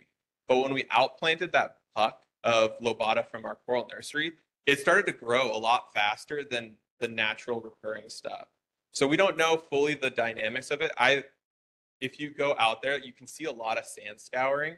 So we think that the first meter or so, or 3 feet, has a lot of sand scouring because of that high 3-knot current and a lot of loose sand within the bay. That kind of creates that sandpaper effect, and it just kind of wears down the coral. So it's it'll grow a little bit maybe, and it gets worn down. So that's why we're thinking maybe on the higher peaks that allows for more coral growth. And I assume that, through your studies and research that the concrete is the best material for the artificial reef. The concrete is an inert substrate, so that allows for coral recruitment. There's other projects around the country that are exploring other materials and stuff like that. There's other artificial reef projects that are happening in Hawaii that are experimenting with different materials. But since we have the donated concrete, that's how we're actually able to do most of this funding, because we get federal funds and we use donated concrete as match. That's how we're able to keep this program alive. And the last question is, so if this reef is beneficial and so 100 feet is beneficial, 200 feet is even more, what is constraining us to go, is it the terrain that that you might want to put that artificial reef barrier all the way almost into Hawaii Kai area. So there is talks of that. I think for the future of for the artificial reef program, we are looking at changing the module types and maybe going inshore more. Our worry of going shallower is causing surf breaks to change and doing those studies. So that would have to be studied a lot more extensively, but there is a push for that. So that might happen in the future, but we'll have to study that further. There's a question online also. Representative Ward, you had your hand up. Thank you, Madam Chair. I wanted to follow up with your question regarding, the purpose behind all of this. And Jake, if you recall, some of the fishermen, when there was a restriction on the fishing because of the special management they were going to put in Honolulu Bay, when you said to Chair Mayor, well, there may be some fishing restrictions. I thought initially, as you put this forth, it was going to be like a boon for the fishermen. Hey, it's going to be more fish. But what did you have in mind when you said we may restrict some fishing? I think the fishermen who are very active in this community need to know this. Do you have any details is the question? Yes. So in the board land or the Division of Aquatic or Department of Land and Natural Resources board meeting, there was a motion to start the Chapter 13 rulemaking about a nighttime spearfishing ban in Maunalua Bay. And it's been worked with Malama Maunalua. It's been a nonprofit that's been doing a lot of outreach and working with the fisher huis to come up with a fisheries management plan for Maunalua Bay. And they've been discussing that, and that's kind of where the nighttime spearfishing ban came about. There's going to be community meetings for this Chapter 13 rulemaking. They haven't been set exactly yet, but that process has been started. So there will be outreach and community meetings to discuss that management plan of a nighttime spearfishing ban. Okay, thank you, Jake. But please, no surprises on the fishermen. Yes, I hope it's going to be. Yes, we have a couple of fisher huis that we've been working with, and Malama Maunalua has also been doing that with our fisheries management plans. Herb? Let my office know if you want to bring the town hall or the community together, because this is very, very important. There was really a lot of crises going on when it was a special management area for Honolulu Bay. Anyway, thank you for your heads up on this issue. Thank you, Chair, Mayor. All right, Herb? Yeah, you touched on it just a little bit after his question. Surfers, are they being looked at as much as the fishermen? Can you elaborate on what's happening with that? I think in terms of surfing with our current plan of deploying in the area that I've shown, that won't impact surfers as much because it's in 100 feet and there's no surf break out there. But as I mentioned, there is talks of maybe going shallower. We would probably discuss with surfer huis if we want to take the project in the near shore environment. Elizabeth? So I'm assuming you're going to go to Kuli'o Kalani Iki Neighborhood Board and Kahala Neighborhood Board. Yes, we had Kahala this month, but I guess they're on recess, so we're going to Kahala next month, and then we'll do the Kolu. Okay, and then I'd also either work with Representative Ward on a town hall meeting, or then do start talking more about the rulemaking. I would recommend coming back to those different neighborhood boards and providing an update. Because we've had issues in the past where fishermen would come to us that weren't included in past attempts of things relating to Maunalua Bay. So just wanted to offer that up. And then what was the status with SHPD, did you say? We have submitted it and we're waiting for the response still. Is any of that information available to look at, including, do you have that online that the public's able to look at? The SHPD permit? Yeah, I guess that, and then as well as the EIS, you'll be publishing that? It will be public. For public comment, yeah. But yeah, I don't know about the SHPD if that's available to be seen. Yeah, we just submitted it a couple months ago, so we don't know where it is. I'm just more interested in how they respond. That's really what it is. Okay. Well, hopefully we'll see you again and you can let us know. Okay, thank you. Any other comments or questions? If you have a question, you need to use the microphone. Can you come on up? And while he's coming up, Jake, could you send me a copy of your slide deck? And then I will share it with the board members. Thank you.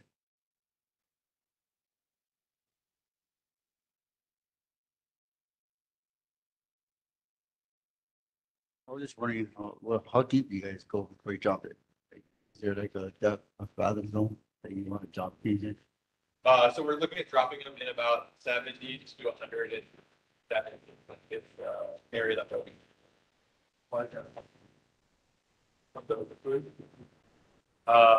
About a mile and a half. About maybe a.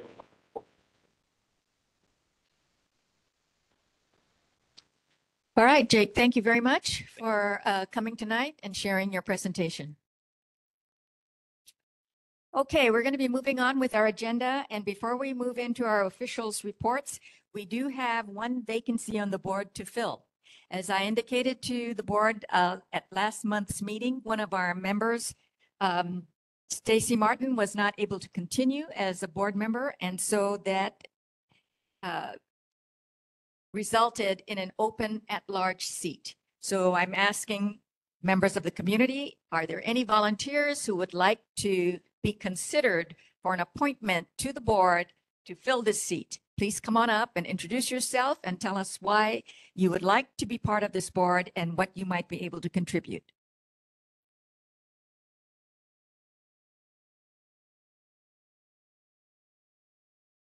Thank you, Chair Mayor, the board. My name is Lisa Bishop. I am a resident of Hawaii Kai since 2008. I'd like to just put it out front that I'm a retired naval officer. My last duty was as the Director of Special Intelligence for NATO's Supreme Allied Commander Atlantic. That was many, many years ago. And since I came back to Hawaii, I have been serving as the elected leader of Friends of Hanauma Bay, and I have been in that position for 8 years now. It's been an honor to serve in that capacity. And as you all know, Hanauma Bay is part of the Kaiwi Coast. And we have had an opportunity to do some wonderful things for Hanauma Bay. And none of the things that we have accomplished have been done without the full 100% support of the Hawaii Kai Neighborhood Board. And one of the opportunities that I see now is with an open position here is that maybe I can help move the board's position forward. I am more than happy to help. I'm familiar with many of the issues that the Hawaii Kai Neighborhood Board has been dealing with for many, many years. And in my role as president of Friends of Hanauma Bay, our all-volunteer NGO, although we don't run Hanauma Bay, our role is to advocate with local, state, and federal agencies on behalf of Hanauma Bay. And so we have an advocacy role. We also have close ties with many of the environmental NGOs, not just on Oahu, but throughout the state of Hawaii. We also work extensively with many of the scientists on the mainland and throughout, many areas. And so I bring a network of scientific leaders who can help us maybe answer some questions that we may not have access to routinely. Bottom line is I'm a member of this community. I have benefited professionally from Friends of Hanauma Bay, from this neighborhood board, and I would really like to contribute back in a slightly broader range than just for Friends of Hanauma Bay. So I would like to volunteer my time. Thank you, Lisa. Are there any questions from board members for Lisa? Okay. Are there any other volunteers who would like to be considered for appointment to the at-large seat? All right, seeing none, we're going to be moving. I'm sorry. Yes. We're going to be moving to an election process, and the process is to nominate a volunteer and to take a roll call vote. All right, so I am entertaining nominations. I nominate Lisa Bishop. All right. Second. And we have several people jumping into second. All right, I'm going to be asking Jeffrey to call the roll, and Jeffrey will explain what you are supposed to respond. Gotcha. So again, I'm gonna go down the list that I do have. When I call your name, please say the name Lisa. Is that correct? Please say Lisa if you would wish to have her nominated to the board. If not, you can stay silent or say no. With that, Member Tierney. Member Alton. Member Che. Lisa. Member Pugh. Lisa. Member Knudsen. Lisa. Member Lee. Lisa. Member Lyons. Lisa Bishop. Chair Mayor. Lisa. Member Riley. Lisa. Member Schreiner. Lisa. Member Silvercrot. Lisa. Member Wolf Online. Lisa. And Member Park. Lisa. Motion carries. She's nominated to the board. What I'll carry on with the oath of office and everything away from the board, so you can continue on with the board business. Lisa, you need to bring your ID so that you can, so that we do know that you are a member of the Hawaii Kai community, which we already do know, but you need to provide your ID. And the oath of office will be administered by our neighborhood assistant. And as soon as that occurs, you may take a seat on the board. And congratulations, Lisa. We are very happy to welcome you to the board. All right, and we're going on with the rest of our agenda and start with officials' reports. First on our agenda is Mayor Rick Blangiardi's representative, Amy Asselby. Amy, are you with us online? I am. Thank you, Chair Mayor. I just have a couple quick issues to follow up for the report today. One is on the Coco Crater shooting range update.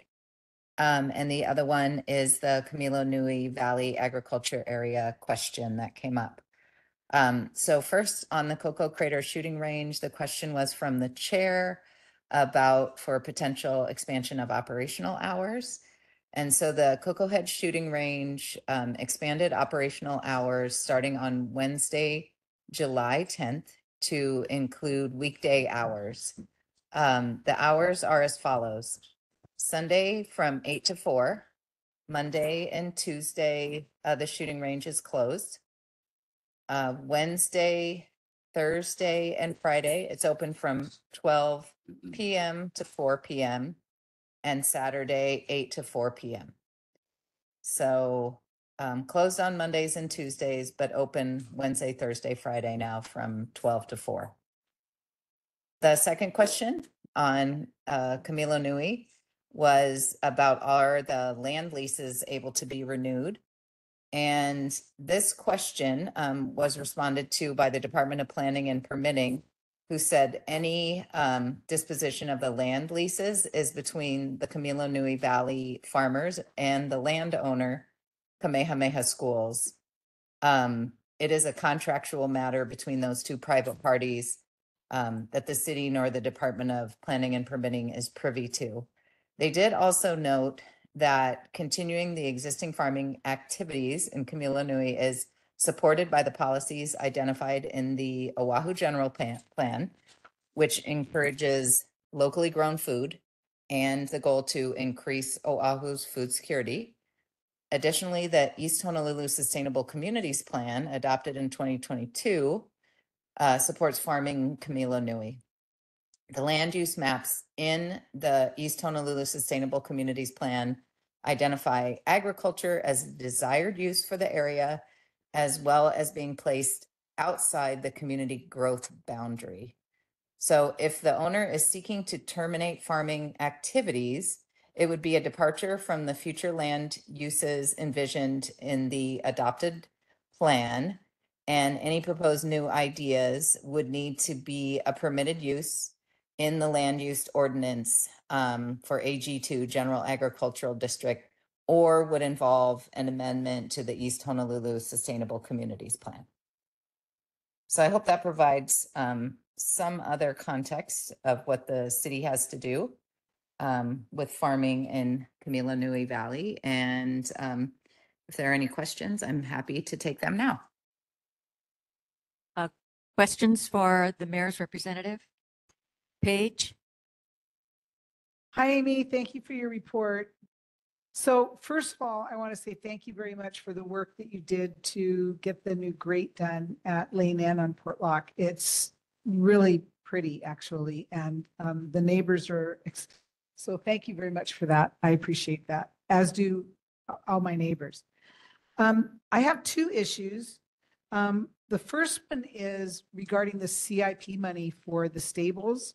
And I'm a little confused because I saw the announcement that the CIP money for the Performing Arts Center at Kaiser High School has been released, but I'm confused as to how that has been released and the money for the stables has not. The money for the stables, that CIP has been on the books for a long time. And it's kind of frustrating, I think, that it's just being held up, and that other projects that have not been on the books as long are taking priority. So if I could get some sort of response on that, I would be appreciative. Thank you. Also, hold on. Just the money- clarification, Amy. Right. I believe that the money for the Kaiser Performing Arts Center is state CIP money. And the money for the stables is coming from the city's budget. okay, good answer. Okay, then the other issue I had, and this is a little bit odd. I don't know, is the mayor over the DPR, or is that state?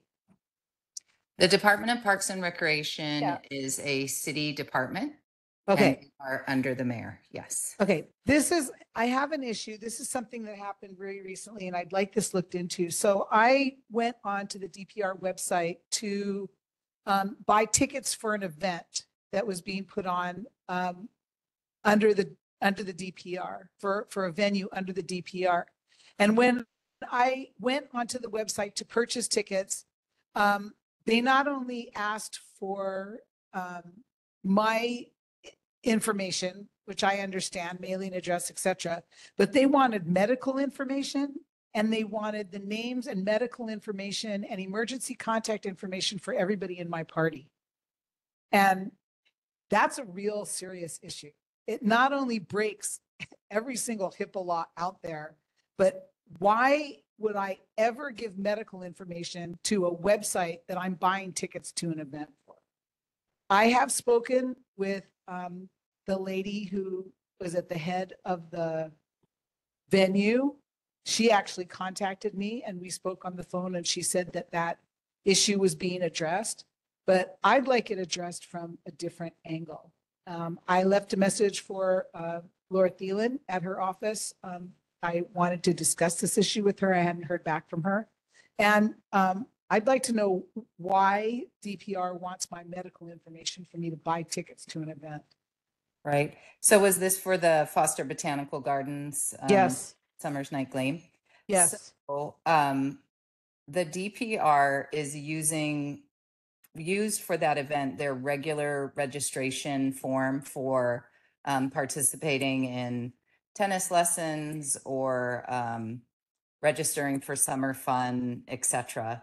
I also got tickets through that same route, and you didn't have to submit the medical information for other people in your parties. You just had to put their names and address. But unfortunately, because they haven't instituted another system for tickets for events like the Midsummer's Night Gleam, the only option they had is the full registration for a parks program activity. And so unfortunately, it's not simple and straightforward, as you noted, because it is asking for all the information as if you're registering for a regular full-on city parks program, that they would need more information than just the participant's name. But I will get a full answer for you. I know that because I talked to Nate Sirota, their public information officer, before the event. And he said, unfortunately, that's what they were using because they decided to charge $3 for admission for that event. But I'll get more information as to, the plan to make registration for events easier for regular public participants that aren't joining like a physical fitness or other program that the Parks and Recreation Department sponsors. Thank you. Yes, happy to find that out. Other questions or comments for the mayor's representative? Herb? It's more of a, along the lines of Paige's request. Could you include maybe a short presentation on what is going on with the stables as far as the money, where they're working towards? I did get I followed up today, and they did go and look at the building that was to be demolished. But other than that, there's been no communication apparently. So I just thought maybe talking to the department head or a representative and just give us a little short what's going on. Otherwise, we sit here and it's like, is anything going on? But that's a request. Thank you. I will see if DPR or their public information officer can come to the next board meeting and provide an update on what's happening with the construction proposed for Cocoa Head Stables. Would that work? Yeah. So this Cocoa Crater Stables is now under DPR. Okay, so the stables and the botanical gardens are under DPR, but the people who manage the contracts are DES. So all commercial contracts for the Department of Parks and Recreation are managed by the Department of Enterprise Services. But the department that actually does the planning, design, and construction is a combination of the Department of Design and Construction and the Department of Facilities Maintenance. So this project does involve many and multiple city departments, but because it's on a Department of Parks and Recreation site, they should be able to get the overall status update from the departments that are, have the planners and the engineers, et cetera, who are managing the work process. Thank you very, very much. Sure. Elizabeth? Amy, there was a surveyor in Mariners Cove, and we were talking with them, and they were saying that they're looking at different street lights at the city. There's an option out for cell phone, internet companies to be able to lease and put apparatuses on light posts throughout the island for a fee. And so they were in Mariners Cove looking at that. And I was wondering two things, please. If that's the case, and I know that it is the case because it is something that the city has set up years ago before this administration, but if this is starting to move forward, could we ask that this board be told, or we have those potential lessees come before the board to share what areas they're looking at, what the apparatuses look like? And the last piece is more and more when we have these rolling blackouts, cell service goes out. And I found out from HECO that the cell companies don't have backup batteries, that they just tap into the grid. And so I was going to talk to Rep. Ward and some others about having cell companies have to have backup batteries, because it's not fair when cell service goes out and lights go out and these folks don't know what's going on. So if there are going to be space on our light posts through the city, perhaps there should be an additional trigger or condition that insists that these cell services companies have backup batteries independent of HECO. I know that's a lot, but I thought I'd share this and see what might come out of it. Thank you. Sorry.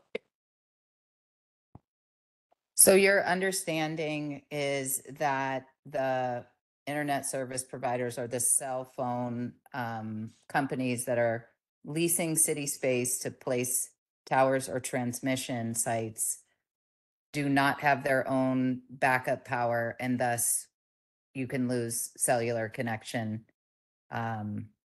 if the eco power is not connected. It happens. It has happened.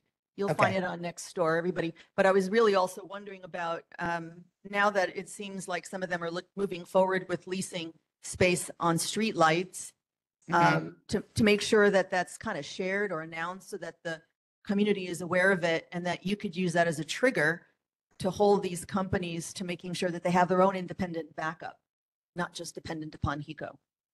Okay. Because it becomes a security issue. All right. Any other comments or questions for the mayor's representative? Yes, someone from the audience, please come on up. I was wondering, since this initiative is to help the farming, is that considered the fish farming too? Like the boys and stuff, the boy farms talking about like, in a different section, but I was just wondering if there's anything for that. You're asking about Camilla Nui Valley? Oh, no, it's just in the. Farming. Just farming in general, is it concentrating on fish farming in this area, like, is there anything that can benefit that? That's a good point. But the Camilla Nui Valley is agriculture, food, and you're wondering if it could have like, No, isn't there a koi farm in the back of the, no, there aren't any. oh, I think it's another valley, the one right next to it. Yeah. Oh, I should go. Okay. Thank you. Mhm. Okay, Amy, I think that's all the comments and questions. So thank you for being with us. I think the mayor is also going to be present at Representative Ward's, as he calls them, beer summits on Thursday night. I believe it's at the Oahu Club, but everyone in the community is invited. I think Representative Ward is also on the line, so he can speak to it later, but I hope folks can come, and I will see you there. Have a nice night. Thank you for the plug, Amy. Yeah. All right, Amy, thank you very much. Okay, we're going to be moving on to City Council Chair Tommy Waters' office. I think we have a representative online.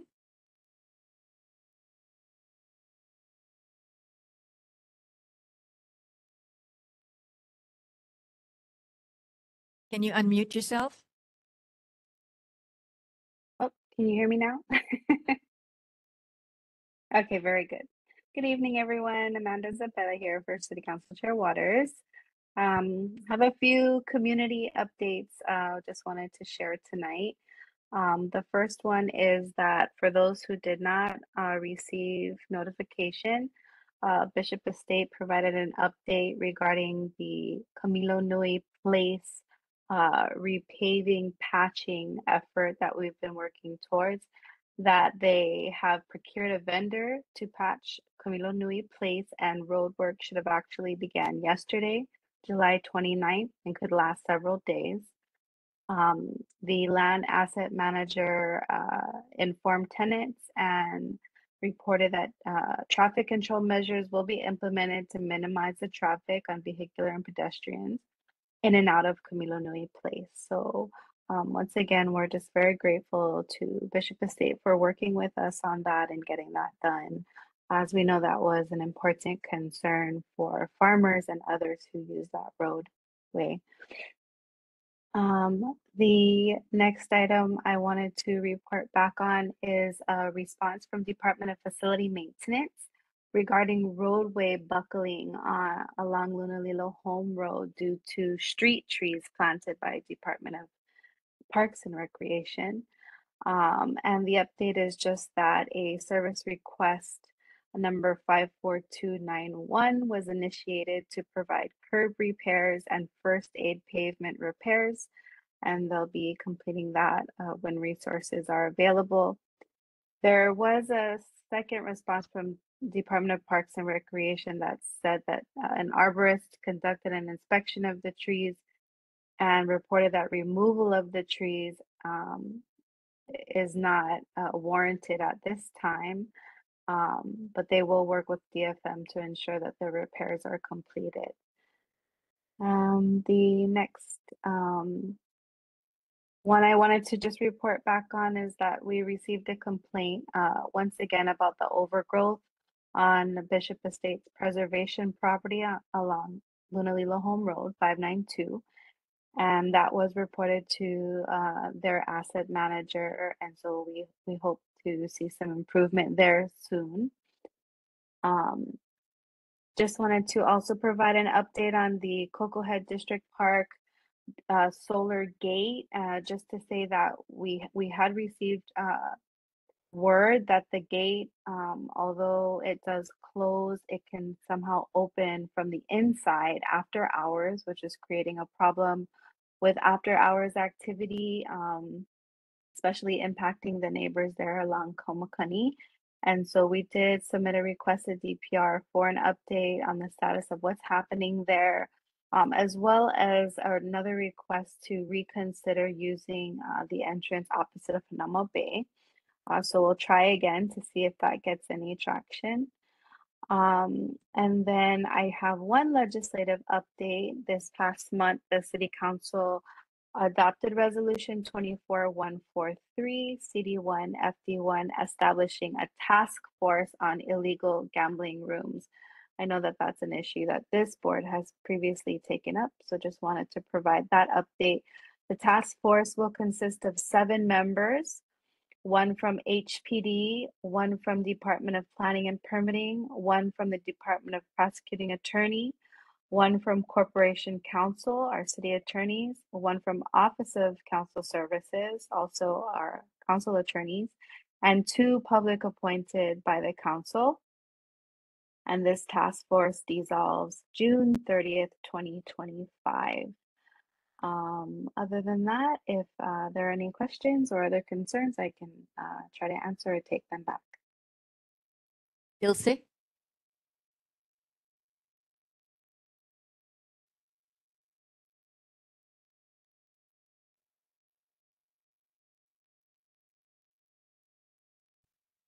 So my question is about Cocoa Head District Park. They did some big cutting of grass and vegetation next to the road, the road going out to Hanauma Bay.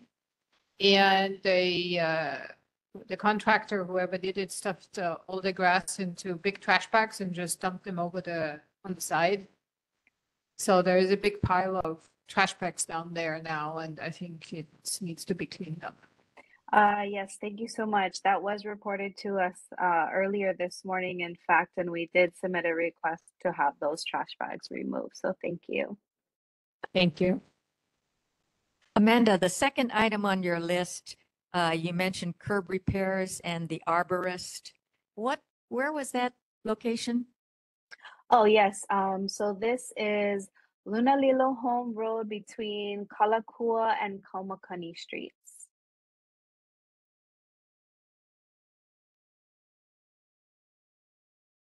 And what work was going on there? I'm sorry, I didn't catch all of that. No problem. So I guess the street trees there planted in the median have caused the pavement to uplift.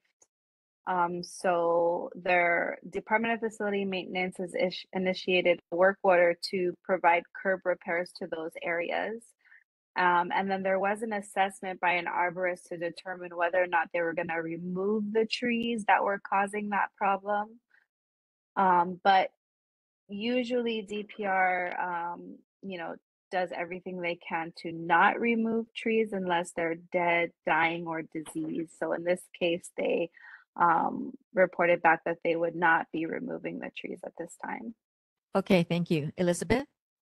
Thank you very much. I just wanted to acknowledge, I think it's great that an arborist came out and had that finding.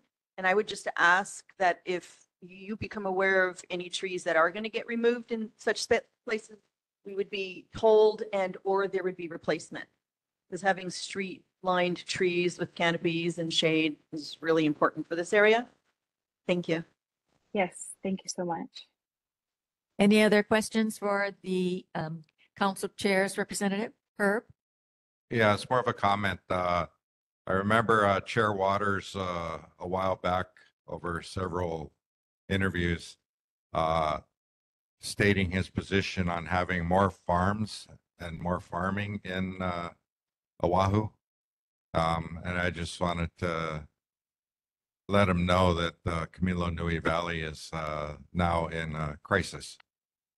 Thank you. Thank you. I will relay that. Thank you. All right. Thank you, Amanda, for joining us tonight. Appreciate it. Mahalo. Is there anyone from Governor Josh Green's office? No representative from the governor's office? Okay. Is there someone from Senator Stanley Chang's office?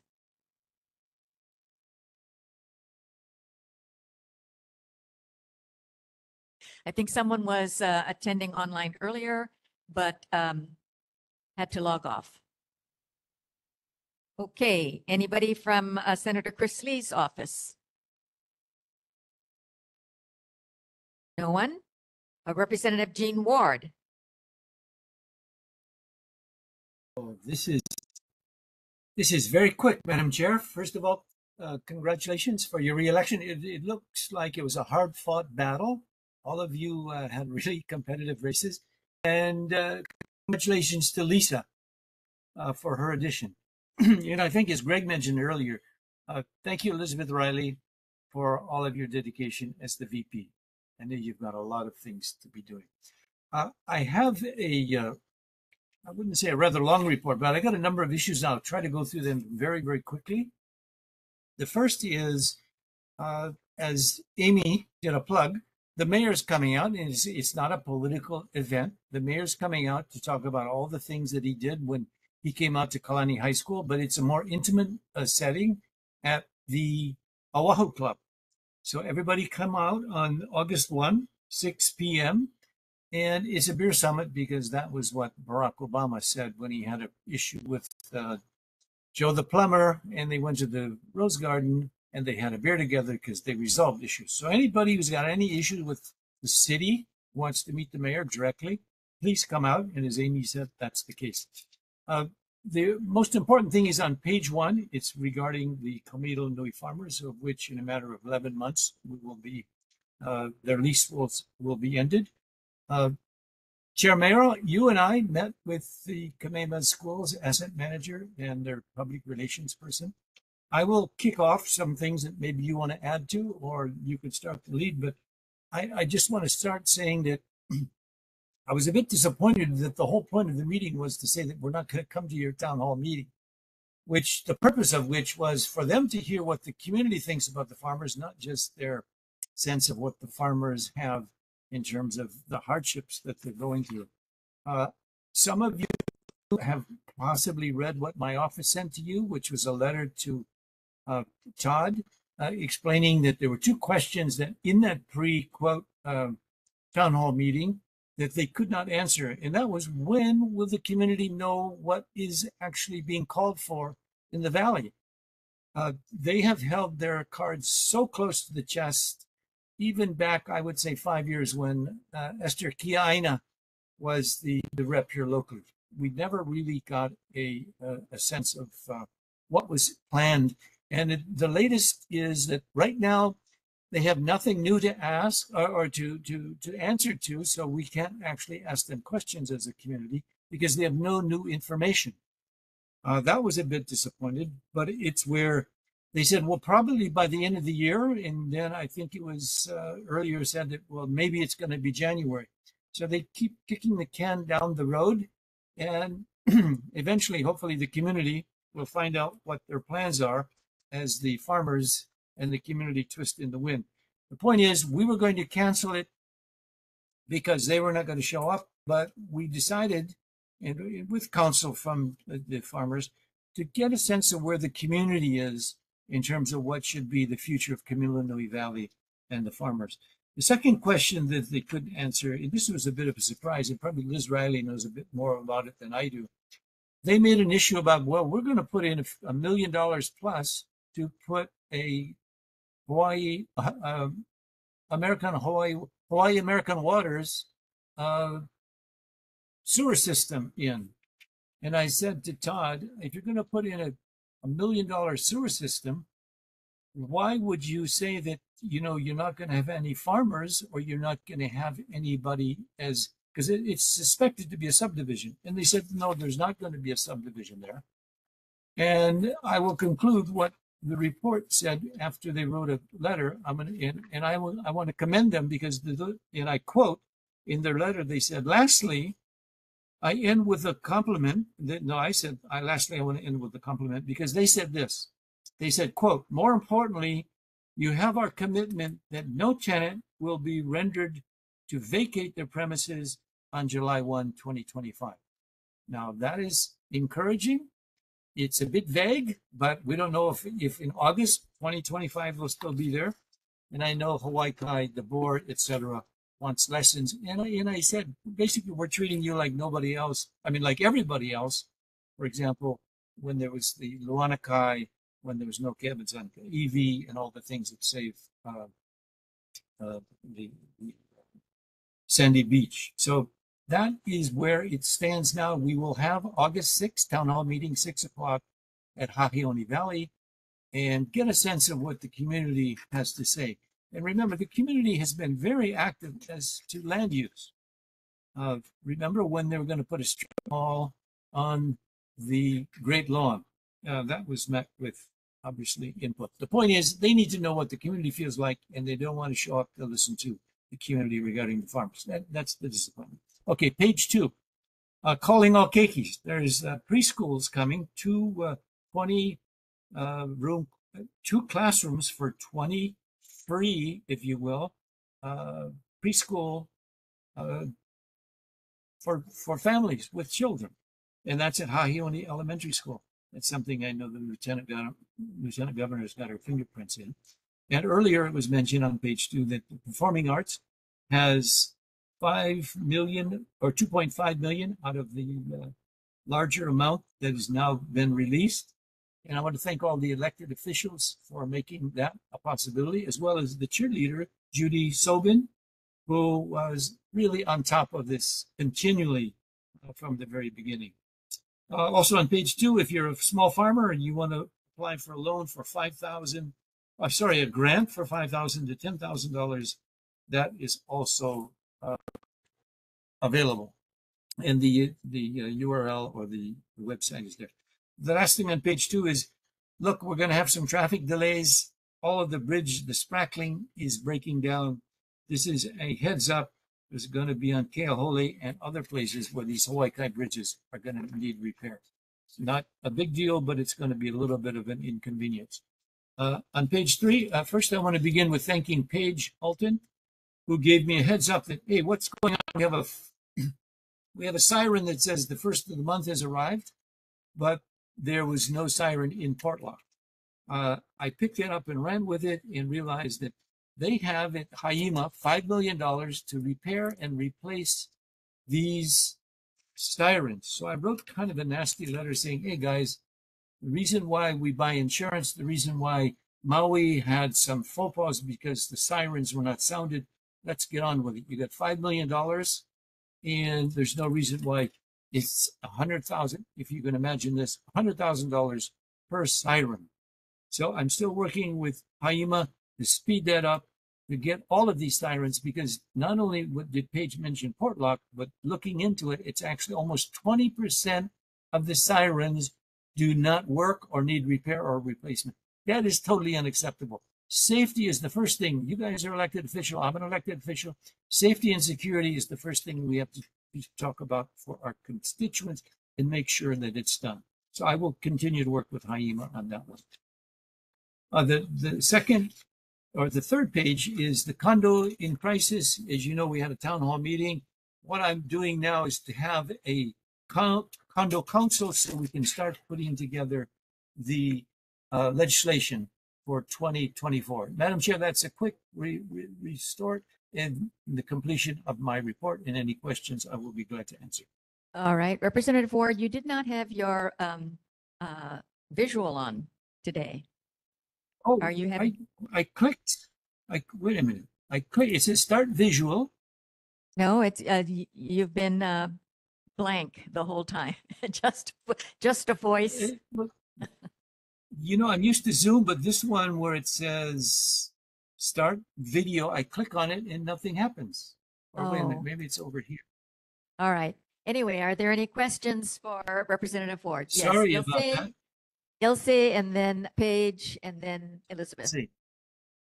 Thank you. I have a question about the bridge repair because I do wonder why, or maybe I missed it. I wasn't at the last meeting. If there was ever a presentation at the board meeting at the Hawaii Neighborhood Board about these bridge repairs because they will impact traffic and also, I mean, the bridges are vital to Hawaii Kai. So I wonder, I mean, if you look at them, what they're doing down there, it would be good to know more about it. If there could be a presentation on the bridges and their plans for repair. Actually, some of that was presented about a year ago, that it needed to be done. And so I think they're finally getting around to doing it now. Thank you. Representative Ward, did you have anything else that you wanted to add to Ilse's question about Only to add that the bridge it's repairs? It's 7 a.m. to 3:30 p.m. So it's going to be pretty congested in that area during that period. Waikai Drive Bridge, Keahole, and Wailua Street bridges. So there's 3 of them. But if we postpone it, it's too dangerous to risk. So we're going to have to kind of grin and bear it. But it's going to be 7 a.m. to 3:30 p.m., which is basically all day traffic. Paige, and then Amanda has her hand up. Hey, Rep, I just wanted to say thank you for that letter. Yes, it was a little nasty, wasn't it? It was a little abrupt for you, but I appreciated the abruptness, if that's a word, because like you said, we're talking about safety and, you know, the powers that be are constantly talking about how safety, safety, safety, and we're doing this and we're doing this. And then something so Manini as a siren and they just don't even work. And then they give you such a bunch of hooey. I mean, the information that we got back, I know you saw this, was that they're working on it and it's supposed to be, they're going to be looking at it starting the first quarter of next year. Well, yeah, we just 9 months later. Yeah, we'll get we back just to you in started 9 with, months. yeah, we just started with hurricane season, so that's a little outrageous. But anyway, thank you for that. I appreciate it. And then I don't know if Thank anybody you. else received it. We didn't see it online, but if you could ask Jillian to send me a newsletter, I missed it this month. So thank you. Oh, it was supposed to be sent to all of you, actually, Paige, and to the Neighborhood Board Commission, did it? So nobody got what I just talked about, page 1, 2, 3, 4? No, we did not get None your of you? newsletter. Oh, my goodness. What about the Neighborhood Chair Assistant? Did you get one, sir? I have not yet received one, Representative. Okay, Whoa. we're going to move my on. office is- Amanda, you have your hand up. My Hello. apologies. Hi, I don't know if it'll be helpful, but I do have a short press news release regarding the bridge repair project. There might be some information in there you're interested in if you haven't seen that. And then there's also, I believe, a contact for the contractor if you have additional questions or concerns. So I Is can that forward that something to that you. you could, is that something that you can email me? Yes. All right, if you email it to me, I'll share it with the board members. Thank you. Okay, very good. Thank you. Also questions Sounds from good. Herb and Chelsea. More of information since you're keeping track of power outages. Apparently everybody's online and I just called again and it went from 10:30 to 11:30 and now 1 a.m. They're working at Lunalilo Home Road and Wainiha Street. Pretty like 15 workers and a bunch of trucks. So I just thought I'd bring it up. It's not over yet. I know it was online and everybody's talking about it, but got to do what I got to do. But just letting you know, we got another power outage that lasted from 3:45 a.m. in the morning and is still going on. Thank you. Yeah, thank you, Herb, for the reminder. And I spoke to Channel 4 about, hey, HECO promised that Hawaii Kai was not a third world country, but they've broken their promise by continual brownout, continual difficulty. And I know, look, they got 105 lawsuits. They got a lot of stuff in not a lot of places. But look, their job is to deliver electricity, and they're not doing that. So it's totally unacceptable, almost as bad as the sirens that are not being fixed. All right, Chelsea, and then Elizabeth. Rep Ward, is Chels. A couple of things real quick. One, it's interesting that the letter you got email from Todd, the choice of words in there about whether or not there could have been no tenants will be required to vacate. It does not say that it will make the conditions so appealing that the farmers will stay. But if they leave voluntarily, that doesn't count as vacating their or making them vacate their premises. So that's a very interesting choice of phrase. The second thing is on August 6th, is Hawaii News now invited for that gathering? Well, first, thank you that what we're trying to do for the farmers is not get them off, but try to make them, or at least keep the valley in agriculture. Ideally with the farmers, but it's, as it was said by Amy, it's a private contract. Those are the issues, but they need to know what the community feels about it. In terms of, let's see, how do you want me to answer the second one? Well, I don't know. It's the more exposure that the Kamehameha gets when they're not forthcoming on these things. I remember last year is when they came and presented a plan, and it sounded like as if it was all a matter of getting it wrapped up. And here we are a year later, and nothing's coming out. So just wondering, the public pressure through the media would also help, is what I was thinking. Oh, well, but we are not paying them unless the mayor wants the media to come out to the Bear Summit. We don't usually do that, and it's not a political event. But in terms of the media coming out to the Kamehameha August 6th, that may be a possibility, because that's a pretty interesting event for. Yeah, that was the people one that I was talking about, August 6th. Yes. Yeah, okay, the August 6th one. But I hope all the neighborhood board people can come out and have a look-see from what otherwise the neighborhood boards are a function of the mayor's office, or let's say were created by Frank Fazzi, the mayor at that particular time.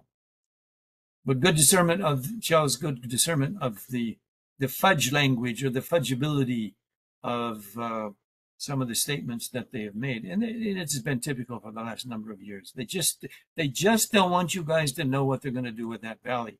And my sense is if they create a subdivision. Okay, there, hold even though on. this is- We have someone else with a question or comment. Okay, sorry. All right, go ahead. Elizabeth? Yes, Representative Ward, I know how fond you are of Kaiwi. So I just wanted to make sure you were aware of proposed windmill farm on the Kaiwi in the Kaiwi channel. So I want to make sure you're aware of that. And then at some point in time, we can circle back with HECO, because they would be the ultimate customer if this was to happen. So when we talk about Thank you for that. Kaiwi, yeah, so Kaiwi is Mauka to Makai. It's Mauka into Makai. We've got to remember that. And there's a meeting tomorrow night in Waimanalo that I'm going to go to. But just wanted to make sure that you were aware of this looming potential situation. Actually, thank you. When you were interviewed by the media, and you did very well, I had spoken to them and I said, look, I got 4 words for this whole issue of the solar off the shores of Maunalua. It's a bad idea. Those 4 words explain it. And there's a number of reasons behind that, one of which would be until we've got solar on every roof, on every commercial building, you don't go and spoil the beautiful terrain of the ocean between here and Molokai. It just doesn't make sense. So 4 words, it's a bad idea. and the media. Unfortunately, they cut that out of my quote 30 seconds, but they covered you very well. All right, thank you very much, Representative Ward, for your report. And I Thank think you. many of us will see you at some of your upcoming meetings. Okay, Thank is you. there someone from Representative Mark Hasham's office? No one? Anybody from our congressional representative's office? Okay, moving on to board business. The first was the update on the Cocoa Head shooting range, the condition and renovations, and I believe that this was covered in the mayor's representative's report. There are now extended hours, not extended hours, but there are additional days when the shooting range is open to the public. It is now also open on Wednesday, Thursday, and Friday, in addition to the weekends. And I'm going to be taking this off the agenda for future meetings. I think that the shooting range is now operational. So unless there is an issue that arises in the future, I'm going to be taking this item off the agenda. The second item is on the Cocoa Crater Stables. This also was covered in the mayor's representative's report. And with the board's concurrence, I'm going to invite Aloha Riding Stables to make a presentation in the future so that the community is apprised of what is occurring there and what the public can expect when they visit the site. Okay. The third item is an update on the Kaiwi Coast Scenic Byway. And under this item, we wanted everybody and the community to know that tomorrow night there is a meeting related to the proposed wind farm in the Kaiwi Channel. It is at 5 o'clock to 7:30 p.m. at Waimanalo Elementary and Intermediate School Cafeteria. And this meeting is with the Bureau of Ocean Energy Management from the United States Department of Interior. So as many board members and community members as possible, we'd like to see you at this meeting tomorrow night. I'm not sure who is hosting this meeting, but it's going to be at the Waimanalo Elementary School cafeteria tomorrow night. Elizabeth, you have some knowledge on this? Yes, Council Member Esther Tiana and also the Waimanalo Neighborhood Board. Oh, great. So it is being hosted by the Waimanalo Neighborhood Board and the City Council. Okay, great. The next item, update on Camilo Nui Valley agriculture. We really do not have an update, but we hope to hear more at the town hall meeting on the issue of agriculture in Hawaii Kai that is scheduled for August 6th. And I don't believe we have any reports from board committees. So we're going to be moving on to approval of the regular meeting minutes. Oh, excuse me. Yes, Greg? So I was saving this announcement just to mention that last meeting we did discuss a bit about the parcel across from the post office and that was proposed for housing up to 25 units by Hawaii Homelands. It's currently zone preservation owned by Kamehameha Schools. I don't think it's really advanced too far. I haven't seen anything more, but so I thought just tonight we didn't need to take any action or really discuss it much, but I think to be consistent with our stand on preservation land, that despite this seemingly being perhaps a better use, it is for low-income housing and such for Hawaiians, it's still converting preservation land to residential. And so I anticipate putting something together to oppose that. Okay, Greg, are you referencing something in front of you? Or is that? There was a mention in Civil Beat some time ago, a couple of months ago. So there is something underway. Department of Hawaiian Homelands is looking to expand some housing, to purchase more land, to purchase this parcel. Yes, I did report that at last month's meeting, that the land was sold from Kamehameha Schools. It currently to- sold Yes, to the Department of Hawaiian Homeland. Hawaiian Homelands, yes. Okay, so perhaps it is advancing, but it would require a zone change, which, to be consistent, we should oppose. All right, Elizabeth? I think one of the things that I understand, I don't know if Rep. Royd's still on or not, but the governor did an executive order. I think it was an executive order. And it, am I right? Right, and it allowed for housing, affordable, and things like zone change, and that process, Greg, literally gets ignored. So just FYI, and if that's the case, particular parcel, maybe Hawaii Homelands can come and talk to us about that so we could have a better understanding of it. And I was even thinking that maybe if they are playing that game, that we might be in a position to do some bartering too, and perhaps protect Milanui in exchange, some long-term assurances, something like that. But we shouldn't just let this pass without first being fully informed and then perhaps gaining something for the community in exchange. Okay, so, Madam Chair, may I get the point? yes, Representative Ward, you have a comment? I have briefly spoken to the chair of DGHL many, how would you say, weeks ago, actually, because I heard that this was possibly going to take place. But then when the governor actually did the purchase, I said, you've got to vet this with the community. And I think the time is now. And so what is being mentioned, I think, is consistent with everything that has been in land use in the past, something where they have to come and say what it is. Because in the last meeting that you mentioned, it's 3 acres and there's like 20 some units. So you got to see what the design looks like. You got to see what the density looks like. But I would say a call or a note from you to Kali Watson to invite him. And he said he's more than open to share that with the community. So what Greg's suggesting, I think, is very timely. I was going to suggest that perhaps we put this on the agenda for next month's meeting and we get more information concerning that particular parcel. Okay?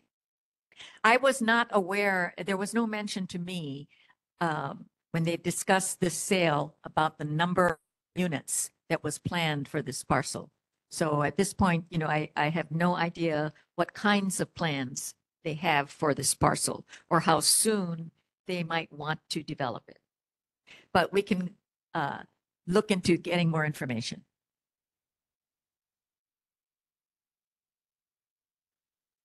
Yeah, the article, I just showed the article last time. I don't have any inside knowledge. I think just reading through that, it had described that it was, the design was for 25 hours. I can try to pull up what that is and share it with the group. Thank you. Thank you. But we'll put it on next month's agenda. Okay, moving on to the approval of the regular meeting minutes for June 25. Are there any comments or suggestions for revisions?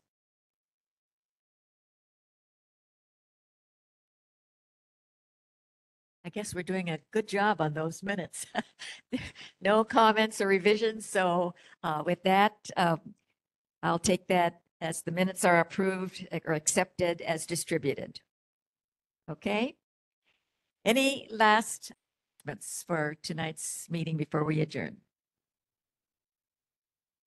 Okay, I'm going into the closing announcements. The next regular meeting of the Hawaii Kai Neighborhood Board is on Tuesday, August 27th at 7 p.m. at the Hahaiʻioni Elementary School cafeteria and on WebEx.